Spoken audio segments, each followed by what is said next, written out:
নমস্কাৰ, মই Anupama Borgohain, holistic health and life Koch.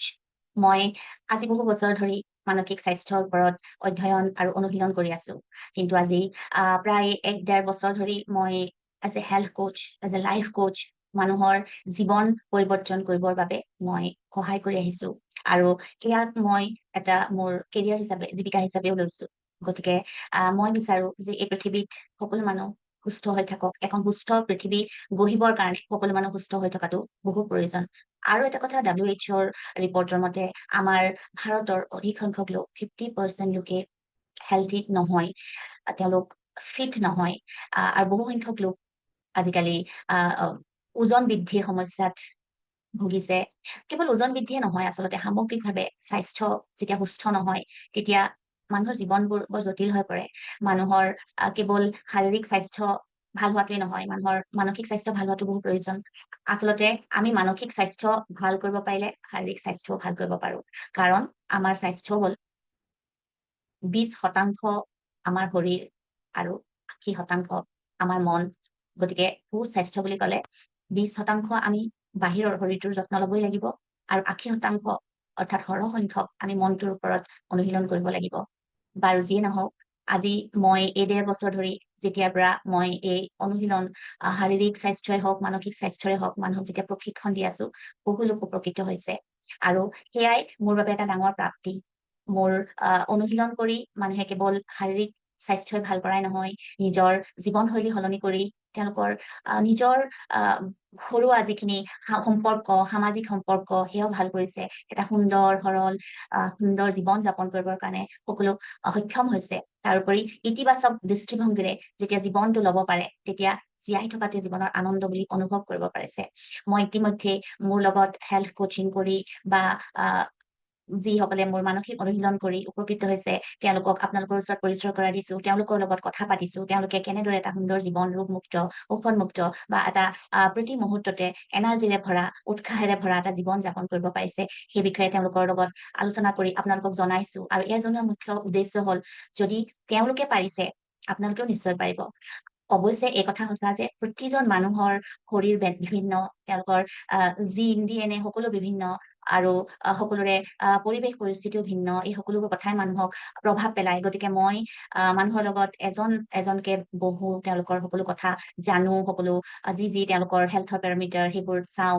তাৰ পিছত তেওঁলোকে কেনেধৰণৰ এটা জীৱনশৈলী প্ৰয়োগ কৰিলে তেওঁলোকে ভালদৰে থাকিব পাৰে, বা তেওঁলোকৰ ৰোগ ৰিভাৰ্চ কৰিব পাৰে, বা এটা ঔষধমুক্ত জীৱন যাপন কৰিব পাৰে, সেই বিষয়ে আমি পৰামৰ্শ দিওঁ। আৰু তেওঁলোকে সেই পৰামৰ্শ মানি চলি, আৰু বহু সময়ত আমি কিছুমান কথা হয়তো আমি জেনেৰেলি সকলোৱে মানিবই পাৰো, যেনে আমি শাৰীৰিক ব্যায়াম কৰিবই লাগিব, আমি মনটো ইতিবাচক কৰিবই লাগিব, সেই সকলো কথা সকলোৱে কৰিবই লাগে। কিন্তু ধৰক খাদ্য যিখিনি অভ্যাস, সেইখিনি আমি এজন ব্যক্তিভেদে বেলেগ হয়। সেইখিনিও মই ব্যক্তিগতভাৱে বহি তেওঁলোকৰ লগত কথা পাতি, তেওঁলোকৰ লগত পৰামৰ্শ কৰি, তেনেধৰণে তেওঁলোকক মই জীৱন ধাৰণৰ তেওঁলোকৰ শৈলী বদলি কৰি তেওঁলোকক সুস্থ আৰু আনন্দ, এটা প্ৰশান্তিময় জীৱন যাপন কৰাত সহায় কৰি আহিছো। মোৰ আজি মই আপোনালোকৰ আগত মই লৈ আনিব বিচাৰিছো, কথা পাতিব বিচাৰিছো আমাৰ অসমৰ এগৰাকী বিশিষ্ট সাহিত্যিক, বিদগ্ধ সমাজৰ, বিজ্ঞান সমাজৰ সকলোৱে যাক চিনি পায়, গুৱাহাটী বিশ্ববিদ্যালয়ৰ সন্মানীয় অধ্যাপিকা ডক্টৰ বিভা ভৰালী বাইদেউক। ডক্টৰ বিভা ভৰালী বাইদেউৰ বিশেষকৈ পৰিচয় কৰি দিয়াত মোৰ সামৰ্থ্যই নাই, তেওঁ প্ৰয়োজনো নাই আচলতে। যিসকলে সাহিত্যৰ লগত জড়িত, যিসকলে সঁচাকৈয়ে সাহিত্যক নিজৰ জীৱনৰ এক অংশ বুলি ভাবিছে, শুদ্ধ ভাষা শিকাৰ প্ৰতি তেওঁলোকৰ যাৰ আগ্ৰহ আছে, তেওঁলোকে বিভা ভৰালী বাইদেউক জানে। তেওঁলোকে ব্যাকৰণ, অভিধান, সেই সকলো গ্ৰন্থ প্ৰণয়ন কৰিছে ডক্টৰ বিভা ভৰালী বাইদেৱে। আৰু বিভা বাইদেউ মোৰ লগত প্ৰায় এবছৰ অধিক ধৰি শাৰীৰিক অনুশীলন কৰি আছে, আৰু তেখেতেও নিজৰ জীৱন ধাৰণ শৈলী বহুখিনি সলনি কৰি তেওঁ এটা সুস্থ জীৱন যাপন কৰিবৰ কাৰণে সক্ষম হৈছে। কেৱল বাইদেৱে যে শাৰীৰিকভাৱে সুস্থ জীৱনেই যাপন কৰিব পাৰিছে সেয়া নহয়, তেওঁ মানসিকভাৱেও শক্তিশালী হৈছে। আৰু তাৰোপৰি এটা ভাল লগা কথা যে বাইদেউৰ চকুৰ স্বাস্থ্যও উন্নত হৈছে। কেৱল বাইদেৱে নহয়, আমাৰ আৰু বহু প্ৰখ্যাতিয়ে চকুৰ স্বাস্থ্য উন্নত কৰিব পাৰিছে। সেয়ে আজি বাইদেউক মই নিমন্ত্ৰণ কৰিম, বাইদেউৰ লগত কথা পাতিম, কেনেধৰণে বাইদেৱে নিজৰ জীৱন ধাৰণ সলনি কৰিছে, কেনেদৰে উপকৃত হৈছে, বা আমি সকলোৱে কিয় এই সুস্থ জীৱনশৈলী লোৱাৰ বা স্বাস্থ্য প্ৰশিক্ষণ লোৱাৰ কিবা প্ৰয়োজন আছেনে?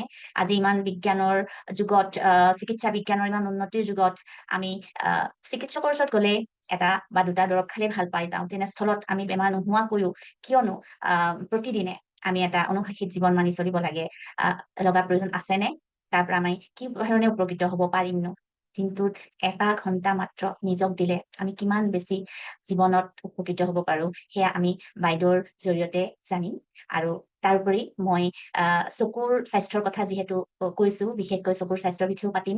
আৰু আমাৰ এই জীৱন সালন প্ৰণালী সলনি কৰি আন এগৰাকী প্ৰশিক্ষাৰ্থী ডক্টৰ মৃদুস্মিতা গোস্বামী, যাক মই প্ৰথমে আপোনালোকৰ আগত পৰিচয় কৰাইছো, যাৰ লগত মই কথা পাতিছিলো, যি নিজৰ দিনটো সদায় এটা এনাৰ্জিৰে আৰম্ভ কৰে, উৎসাহেৰে আৰম্ভ কৰে, উৎসাহেৰে শেষ কৰে, এটা অনুশাসিত জীৱন যাপন কৰি অতি আনন্দৰে জীৱন যাপন কৰি আছে। আৰু মৃদুস্মিতায়ো নিজৰ চকুৰ স্বাস্থ্য ভাল কৰিছে।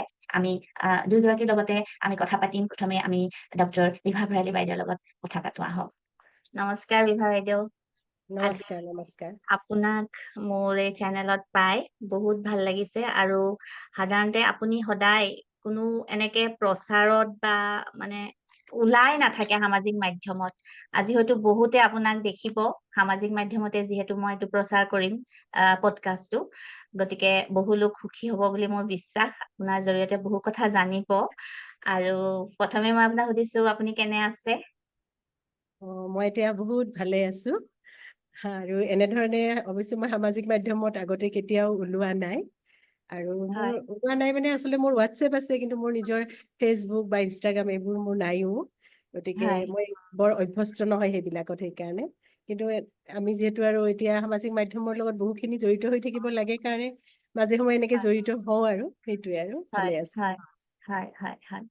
আৰু ভালো দেখিছো আপোনাক বহুত। আপোনাৰ এই হাঁহি মুখীয়া যিখন মুখ আপোনাৰ, সেইখন দেখিলে আমাৰ বহুত মনবোৰ একদম ভাল লাগি যায়। আৰু এটা কথা, সামাজিক মাধ্যমত বহু সময় থকাটো আচলতে আমাৰ মানসিক স্বাস্থ্যৰ কাৰণেও ভাল নহয়, কিন্তু সামাজিক মাধ্যমত প্ৰয়োজনীয়তাও আছে। আৰু যিহেতু আপুনি বহুখিনি যুৱক যুৱতীৰ লগতেই দিনে নিশাই যিখিনিয়ে সমাজ গঢ়িব, নতুন আমাৰ ভৱিষ্যতৰ প্ৰজন্মৰ লগতেই থাকে, গতিকে আপোনাক বহুত বেছি যোগাযোগৰ কাৰণে সামাজিক মাধ্যমত ইমান প্ৰয়োজন নাই নিশ্চয়, হয়নে? কিন্তু মই যিহেতু অসমৰ পৰা বাহিৰত থাকো, যিহেতু মই অসমীয়া ভাষাতেই কিছুমান কথা জনাব বিচাৰো, সেইকাৰণে মই থাকো অকমান সামাজিক মাধ্যমত, ধৰক ফেচবুকতে হওক, ইনষ্টাগ্ৰামতে হওক, তাৰ জৰিয়তে আমি সেইখিনি জনাও মানুহক, তেনেকে আমি লগ পাওঁ। আৰু বহু পুৰণা বন্ধু বান্ধৱী, পুৰণা সংযোগো আমি বিচাৰি পাওঁ সামাজিক মাধ্যমৰ জৰিয়তে, নতুন সংযোগো গঢ়ি তোলো। কিন্তু সামাজিক মাধ্যমেও আমাৰ মানসিক স্বাস্থ্যৰ ওপৰত প্ৰভাৱ নিশ্চয় পেলায়, যদিহে আমি সৎভাৱে প্ৰয়োগ কৰিব নাজানো। সামাজিক মাধ্যমৰ প্ৰয়োগো যদি আমাৰ ভাল নহয়, মানে আমি যদি বিনা নিয়ন্ত্ৰণত কৰি থাকো, নিশ্চয় সেইটো আমাৰ স্বাস্থ্যৰ প্ৰভাৱ পেলায়। আপুনিও নিশ্চয় বহুতো জানে, আপোনাৰ ছাত্ৰ ছাত্ৰী যিসকলে সামাজিক মাধ্যমৰ অনিয়ন্ত্ৰিত ব্যৱহাৰৰ কাৰণে কিছুমান মানসিক চাপত পৰিছে, বা নিজৰ কাম সম্পূৰ্ণভাৱে কৰিব নোৱাৰে, তাৰপিছত আকৌ মানসিক চাপ হয়, তেওঁলোকৰো মানসিক স্বাস্থ্যৰ অকমান অসুস্থ হয়। লগতে তেওঁলোকে কেৰিয়াৰটো তেওঁলোকৰ অকমান বেয়া হৈ যায়, যি ধৰণে আগবাঢ়ি যাব লাগে তেনেধৰণে আগবাঢ়ি যাব হয়তো নোৱাৰে। আৰু মই এইখিনিতে আপোনাক এইটো কথা সুধিব বিচাৰিম, আপুনিতো এটা সুন্দৰ জীৱনশৈলী যাপন কৰি আছিলে বুলিয়ে মই জানো, ভাবো, কাৰণ আপোনাক মই একেলগে আপোনাৰ লগত যেতিয়া কলেজত পঢ়ি আছিলো, হোষ্টেলত আপোনাৰ লগত একেলগে আছিলো, আমি একেটা ৰুমৰ বাসিন্দা আছিলো। গতিকে আপুনি ইমান সুন্দৰকে এটা অনুশাসিত জীৱনে যাপন কৰিছিলে। আপুনি ডিচিপ্লিন, নিয়মানুৱৰ্তিতা সকলো মানি চলিছিলে। তাৰপিছত বহুত দিন যোগাযোগ নাই কাৰণে মই নাজানো, কিন্তু তথাপিও সদায় ভাবো যে সেই বিভা বাইদেউ সদায় অনুশাসিত এটা জীৱনে যাপন কৰি আছে। বিভা বাইদেউ সদায় সুস্বাস্থ্যৱান, দেখাত আপোনাক সুস্বাস্থ্যৱানো লাগে। তাৰপিছত আপুনি যেতিয়া সৰুকে মোক ক'লে যে মোৰ এনেকুৱা ধৰণৰ শাৰীৰিক অসুবিধা এটাৰ কাৰণে মই হায়দৰাবাদ যাম বা এনেকুৱা ধৰণৰ ক'লে, তেতিয়া মই আপোনাৰ লগত সৰুকে দুই এটা কথা পাতি মই ক'লো যে আপোনাৰ জীৱনশৈলী সলনি কৰিব লাগিব। আপুনি প্ৰশিক্ষণ, মানে শাৰীৰিক ব্যায়াম, য়োগা, মেডিটেশ্যন এইবোৰ কৰিবই লাগিব। সেইবুলি মই আপোনাক অকমান জোৰ দিয়ে ধৰিলো। আৰু তাৰপিছত যেতিয়া আপুনি কৰিব ললে মোৰ লগত নিয়মীয়াকে, আজি প্ৰায় এবছৰ হৈ গল আমাৰ, এবছৰ হৈয়ে গল, বেছিয়ে হল, তেতিয়াৰ পৰা আপুনি নিয়মীয়াকে কৰি আছে। আৰু সেইখিনি আপুনি কৰি কৰাৰ আগতে আপোনাৰ মনত কি ভাৱ আছিলে আৰু কৰাৰ পিছত আপুনি কি কি সলনি কৰিব পাৰিলে আমাৰ সকলোকে ক'ব নেকি? মই যদিও দেখিছো মাজে মাজে পাতো, ময়ো কিন্তু ইমান বিস্তৃতভাৱে নাজানো, সৰু সুৰাকেহে জানো। আজি ময়ো শুনিম ভালকে। আপুনি আৰম্ভণিতে আহ কিয় ভাবিলে যে হয় মই, যদিও আপুনি এই সামাজিক এনেকে আমিতো অনলাইনে কৰো, যিহেতু মই অসমত নাথাকো, সেনেকে আপুনি ইমানকে কৰা নাই হয়তো অনলাইনত, কাৰণ আপুনি ডাইৰেক্ট প্ৰত্যক্ষভাৱে মানুহক যোগাযোগে হৈ আছে। মেলে মিটিঙেও আপুনি সভাই সমিতিয়ে যায়, মানুহক যোগাযোগ আপোনাৰ হৈয়ে থাকে মানুহৰ লগত। কিন্তু আৰু হয়তো তাত গুৱাহাটীত আপুনি য'ত থাকে নিশ্চয় যোগা শিকোৱা, ব্যায়াম শিকোৱা, মেডিটেশ্যন শিকোৱা, সেই সকলো আপুনি ইচ্ছা কৰিলেই গৈ কৰিব পাৰিলেহেঁতেন। তথাপিও আপুনি মোৰ লগত যোগাযোগ হবলৈ, মোৰ লগত কৰিবৰ কাৰণে আপুনি কিয় সিদ্ধান্ত ললে? সেইটো মোৰ সৌভাগ্য, তথাপিও মই কিয় জানিব বিচাৰিছো। নিশ্চয়। আচলতে মই আম, আহ, মানে তোমাক যেতিয়া লগ পাইছিলো আমি কটনত, তেতিয়া কটন কলেজৰ আমি হোষ্টেলত একেলগে আছিলো। গতিকে মই তোমাক মোৰ মেট হিচাপে পাইছিলো, আৱাসী হিচাপে একে ৰুমৰে। গতিকে মোৰ তেতিয়া ভাবা নাছিলো যে মানে তুমি এটা সময়ত আমি সকলোৱে প্ৰতিষ্ঠা হ'ম, কিন্তু কোনে কি কৰিব সেইটো আমাৰ ধাৰণাও নাথাকে। আৰু তাৰপিছত আমি পঢ়া শেষ হ'ল, গতিকে আমাৰ মাজত বৰ সুন্দৰ এটা আত্মিক সম্পৰ্ক গঢ় লৈ উঠিছিল। সেই সম্পৰ্কটো লাহে লাহে কি হ'ল, আমি যিহেতু ইজনে সিজনৰ পৰা বিচ্ছিন্ন হৈ পৰিলো, গতিকে যোগাযোগ বহু বছৰ নোহোৱা হ'ল। যিটো কথা ইতিমধ্যে তুমি উল্লেখ কৰিছাই, সেইটো হয়। আৰু মই এটা সাধাৰণ জীৱন যাপন কৰিছিলো, কিন্তু মোৰ জীৱন এনেকুৱা, মই যিহেতু গাঁৱৰ পৰা অহা, গতিকে গাঁৱৰ জীৱন যিটো শৈলী, সেই শৈলীটো লগত চহৰৰ যিটো জীৱনশৈলী সেইটো মিলাই মই চলি আছিলো। আৰু চলি তেনেধৰণে মই এটা সময়ত আহি এনে বিশ্ববিদ্যালয় শিক্ষকতা কৰিবলৈ ললো। গতিকে যিয়ে নহওক, তাৰপিছত বহু বছৰ যোগাযোগ নাছিল। কিন্তু ইতিমধ্যে তুমি উল্লেখ কৰিছাই যে মই এবাৰ দিল্লীলৈ যাওঁতে মানে তেতিয়া মই লগ পালো। লগ পোৱাৰ পিছতো মই জনা নাছিলো যে তুমি এনেকুৱা ধৰণে কিবা মানে মানুহৰ মাজত সামাজিক মাধ্যমৰ জৰিয়তে কিবা শাৰীৰিক বা মানসিক অনুশীলনৰ অভ্যাস কৰাইছা বা সকলোকে উপকৃত কৰিছা। মই জনা নাছিলো, কাৰণ মই উল্লেখেই কৰিছো যে মোৰ সামাজিক মাধ্যমৰ লগত মোৰ তেনেকুৱা ধৰণৰ মানে ঘনিষ্ঠ সম্পৰ্ক যিহেতু নাই। ছাত্ৰ ছাত্ৰীসকলক লগ পাওঁ, তেওঁলোকৰ জৰিয়তে কেতিয়াবা সামাজিক মাধ্যমত তেওঁলোকে হয়তো কেতিয়াবা কিবা মিটিং সভা সমিতি হ'ল বা তেনেকুৱা ধৰণৰ কিবা অনুষ্ঠান হ'ল, তেতিয়া তেওঁলোকে সামাজিক মাধ্যমত দিয়ে, সেইবিলাকৰ ফটো দিয়ে, তেনেকে মই গম পাওঁ আৰু যে মোৰ ফটো কোনোবাই দেখিছে বা মোৰ কথা শুনিছে। এইখিনিয়ে আৰু যোগাযোগ আছিলে, বেলেগ তেনেকুৱা নাছিলে। বাৰু যি নহওক, মই তেনেধৰণে আছিলো, আৰু তেনেধৰণে মই কেতিয়াও ভবা নাছিলো যে আমাৰ জীৱনত চলি আছো, গতিকে কিবা শাৰীৰিক অনুশীলনেই কৰিব লাগে নে মানসিক অনুশীলন কৰিব লাগে, তেনেকুৱা ধাৰণা মোৰ অহা নাছিল। কিন্তু কাৰণ কিয়, মই চলি আছো আৰু অসুখ মোৰ আছে। মোৰ যথেষ্ট অসুখ হৈছিলে। আচলতে মোৰ ক'বলৈ গ'লে মই মানে অসুখীয়াই আছিলো, বহুখিনি অসুখীয়া। কাৰণ মোৰ যেতিয়া মই গুৱাহাটী বিশ্ববিদ্যালয়ত পঢ়ি আছিলো, পঢ়ি থাকোতে মোৰ আচলতে যিটো এজমাৰ প্ৰব্লেমটো, গতিকে এজমাজনিত সমস্যা এটা মোৰ আছিল। গতিকে শ্বাস প্ৰশ্বাসৰ কষ্ট হৈছিলে বা তেনেকুৱা ধৰণে মই আগবাঢ়ি আছিলো, ঔষধ খাইছিলো, দেখুৱাইছিলো, বিভিন্ন ডক্তৰৰ ওচৰলৈ গৈছিলো, তেনেকে মই আছিলো। কিন্তু মই ভাল পোৱা নাছিলো তেনেকুৱা ধৰণে। আৰু সকলোৱে কৈছিল যে এইটো হেনো লগত যোৱাই বেমাৰ, গতিকে থাকিবই, এনেকে কয়। তেনেকেই ধৰি লৈছিলো আৰু হয়তো এনেকেই থাকিম আৰু মই। গতিকে সেইখিনি সমস্যা মোৰ আছিল, আৰু সৰু সুৰা সমস্যা সকলোৰে থাকে, অসুখ বিসুখ থাকিবই, মানুহৰ জীৱনত থাকে। তেনেকে চলি আছিলো। কিন্তু যেতিয়া মই যোৱা বছৰ জুলাই মাহত এনেকে হায়দৰাবাদলৈ যাম বুলি তোৰ লগত কথা পাতিলো, তেতিয়া মই গম পালো, তেতিয়া তই কলি এটা কথা যে নহয়, মাজে মাজে তই ওলাব, তুমিও ওলাব, যিহেতু আমি ৰুমমেট আছিলো। আমাৰ এটা আত্মীয় সম্পৰ্কৰ গতিকে আছিল, হৈ যায় কেতিয়াবা। সেইটো কথা গতিকে নাই। মই তাৰমানে তেতিয়া তুমি ক'লা যে নহয় বিভা বাইদেউ, আপুনি যাওক বাৰু, হায়দৰাবাদলৈ যাওক, আপুনি দেখুৱাওক, ডক্তৰৰ ওচৰলৈ যাওক, দেখুৱাওক, কিন্তু আপুনি আহি পেলাই মোৰ লগত অলপ অনুশীলন কৰিব লাগিব, এনেকে ক'লা। তেতিয়া মই ভাবিছো হ'ব বাৰু, তেনেকে ভাবিলো, তেনেকে দেখুৱালো, আহিলো। তাৰপিছত মই আচলতে যেতিয়া মোক কেইটামান ভিডিঅ' তুমি প্ৰেৰণ কৰিলা যে এনেকুৱা ধৰণে কৰিব লাগিব, মই ভাবিলো কৰিম।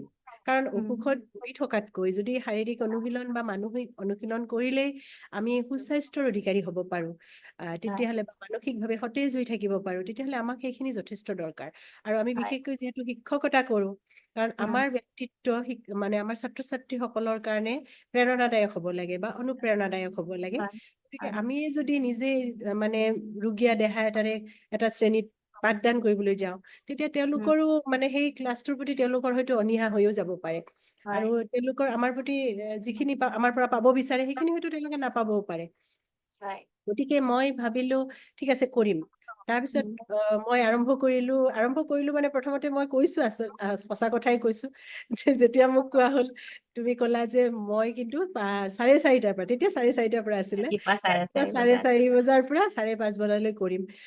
উম, মোৰ আচলতে মই ভাবি পোৱা নাই, কাৰণ মই জীৱনত কেতিয়াও 4 বজাত উঠি পোৱা নাই। মই হয় হয় মানে বাবাৰ স্কুল থাকিলে মই 6 বজাত উঠো, হয় আৰু নহলে মই 8 বজাত আৰু। গতিকে হয় মই কেতিয়াও 4 বজাত উঠিম মই এই কথাটো ভাবিবই পৰা নাই। হয় তাৰপিছত মই ভাবিছো, বাপৰে বহুত কষ্ট হব, মই নোৱাৰিম, কোনো পধ্যে মই নোৱাৰিম, এনেকে ভাবিলো। তাৰপিছত আকৌ ভাবিলো নহয়, মই উঠিবই লাগিব। গতিকে উম, এই যে 4 বজাত বা তাৰপিছত 4:30 বজাত শুই উঠাৰ, এতিয়া যিহেতু আমাৰ যিখিনি ৰাতিপুৱাৰ কচৰত হয় সেইখিনি 5 বজাৰ পৰা হয়। গতিকে হয় গতিকে 4 বজাত বা 4:30 বজাত উঠাৰ যিটো অভ্যাস, সেই হয় অভ্যাসটো মোৰ হৈ গ'ল। আৰু হয় হৈ গ'ল মানে মই নিজে আচৰিত মানুহ। আনকি মোক হয় ঘৰৰ মানুহে কয়, 4 বজাত উঠিব পাৰ, 4:30 বজাত উঠিব পাৰ, তই বিশেষকে মোক এনেকে হয় ঠাট্টা কৰে, তই পাৰ, হয় কাৰণ মই হয় শুই খুব ভাল পাওঁ। আৰু হয় মোৰ খোৱাটো বেছিয়ে হয় খোৱা হয়, শু। খোৱাটো ভালো স্বাস্থ্যৰ কাৰণে মই অৱশ্যে মানে হয় যেতিয়াই মন যায় মই তেতিয়াই শুই দিওঁ। গতিকে মোৰ উম, তেনেকুৱা ধৰণৰ টোপনি অলপ বেছিয়ে, যিয়ে উম, নহওক। গতিকে মই ভাবিব পৰা নাছিলো, মোৰ সেইটো এটা জীৱনৰ মানে ডাঙৰ এটা হেৰি, মানে কি বুলি ক'ম আৰু, ধনাত্মক দিশ। হয় বিশেষকৈ তোমাক লগ পোৱাৰ পিছত এই কথাটোৱে তুমি শিকালা যে আচলতে আহ যদিও তুমি মোতকে সৰু, তথাপি মই তোমাক গুৰু হিচাপে মানিছো এই কাৰণে যে এই ৰাতিপুৱা উঠিব লাগে। আৰু এটা কথা তাৰ লগে লগে মই শিকিলো, সেইটো হৈছে উম, কি, সোনকালে শুব লাগে। আমাৰ মানে হয় গোটেই ঘৰৰ আটাইকেইটাৰে আমাৰ অভ্যাস, আমি ৰাতিপুৱা দেৰিকৈ উঠো আৰু আমি হয় দেৰিকৈ শুও। গতিকে হয় তাৰ ফলত হয়তো হয় স্বাস্থ্যত বহুখিনি কিন্তু কিবা এটা প্ৰতিক্ৰিয়া অভাৱ হয় পৰে যেন মোৰ লাগে। উম, গতিকে হয় মই এতিয়া সেই অভ্যাসটো কৰিলো, ৰাতিপুৱা সোনকালে মই উঠো। আৰু ৰাতি হয়তো বহুত সোনকালে মই শুব নোৱাৰিলেও মই হয় যিমান পাৰি আগুৱাই আনিছো। আৰু হয় বিশেষকৈ খোৱাৰ কথাটো তুমিয়ে কৈছিলা যে উম, সোনকালে খাব লাগে। আগতে হয় আমি আৰু 11 বজাত খাওঁ ৰাতি, উম, কেতিয়াবা 11:30 বাজে। কিন্তু তুমি উম, যেতিয়া ক'লা যে নহয় সোনকালে খাব লাগে, তাৰপিছত মই উম, সঁচাকে সোনকালে, মানে মই 9 বজাৰ আগতে যেনেকে নহওক মই খাবলৈ অভ্যাস কৰিলো। আৰু হয় তেনেধৰণে খোৱাৰ পিছত আৰু উম, আৰু অলপ সোনকালে শুওঁ। গতিকে উম, তাৰপিছত মই দেখিছো মইতো মানে গোটেই দিনটোৰ কাৰণে মোৰ এনেকুৱা এটা মই শক্তি লাভ কৰো। আৰু মোৰ হয় এই ভাগৰুৱা অভ্যাসটো মোৰ নোহোৱা হ'ল। ভাগৰ হয় ভাগৰ লাগি থাকে। আৰু হয় যিটো আটাইতকে আচৰিত কথা, যিটো মোৰ এজমাৰ প্ৰব্লেম আছিল, সেই কথাটো কিন্তু উম, তুমি বাৰে বাৰে মোক কৈছিলা, বিভা উম, বাইদেউ আপুনি ঔষধ নাখাব। মই কিন্তু সঁচা কথা কৈছো, মই প্ৰায়ে যেতিয়া মোৰ উশাহ নিশাহত প্ৰব্লেম হয়, সমস্যা হয়, তেতিয়া মই হয় চেট্ৰিজিন খাওঁ, নিজে উম, খাওঁ, ডক্তৰে কৈছিল বাৰু খাব পাৰি বুলি। আৰু নহলে মনটেক এলচি বুলি এটা হেৰি আছে, সেইটো খাওঁ, প্ৰায় খাওঁ, ৰেগুলাৰ খাওঁ। আৰু উম, কেতিয়াবা এমাহলৈ খাওঁ। নহলে মই ভাল নাপাওঁ, ক্লাছ কৰিব লাগিব, বহুত কাম থাকে আমাৰ। অকল ক্লাছ উম, কৰাই নহয়, আনুষংগিক বিভিন্ন ধৰণৰ কাম থাকে, শিক্ষক বিলাকে হয় জানেই। হয় হয় তেনেধৰণে মই খাই আছিলো। কিন্তু আচৰিত কথা, মই আজি 6 মাহলৈকে কিন্তু মই এই বছৰত আৰম্ভ কৰাৰ আগলৈকে, আৰম্ভ কৰাৰ আগতটো খাইছিলে, পিছলৈকেও খাই হয় আছিলো 6 মাহ মান, খাবই লাগে হয় মাজে মাজে খাইয়ে আছিলো। উম, উম, তাৰপিছত কিন্তু আজি 6 মাহ হ'ল মই কিন্তু কোনো ধৰণৰ কোনো এটা টেবলেট, মই চেট্ৰিজিনো খোৱা নাই। বা কেতিয়াবা হয় মোৰ উশাহ নিশাহৰ কষ্ট হৈছেও, উম, বা নেবুলাইজেচন কৰিছিলো, সেইটোও মই বাদ দিলো সম্পূৰ্ণভাৱে।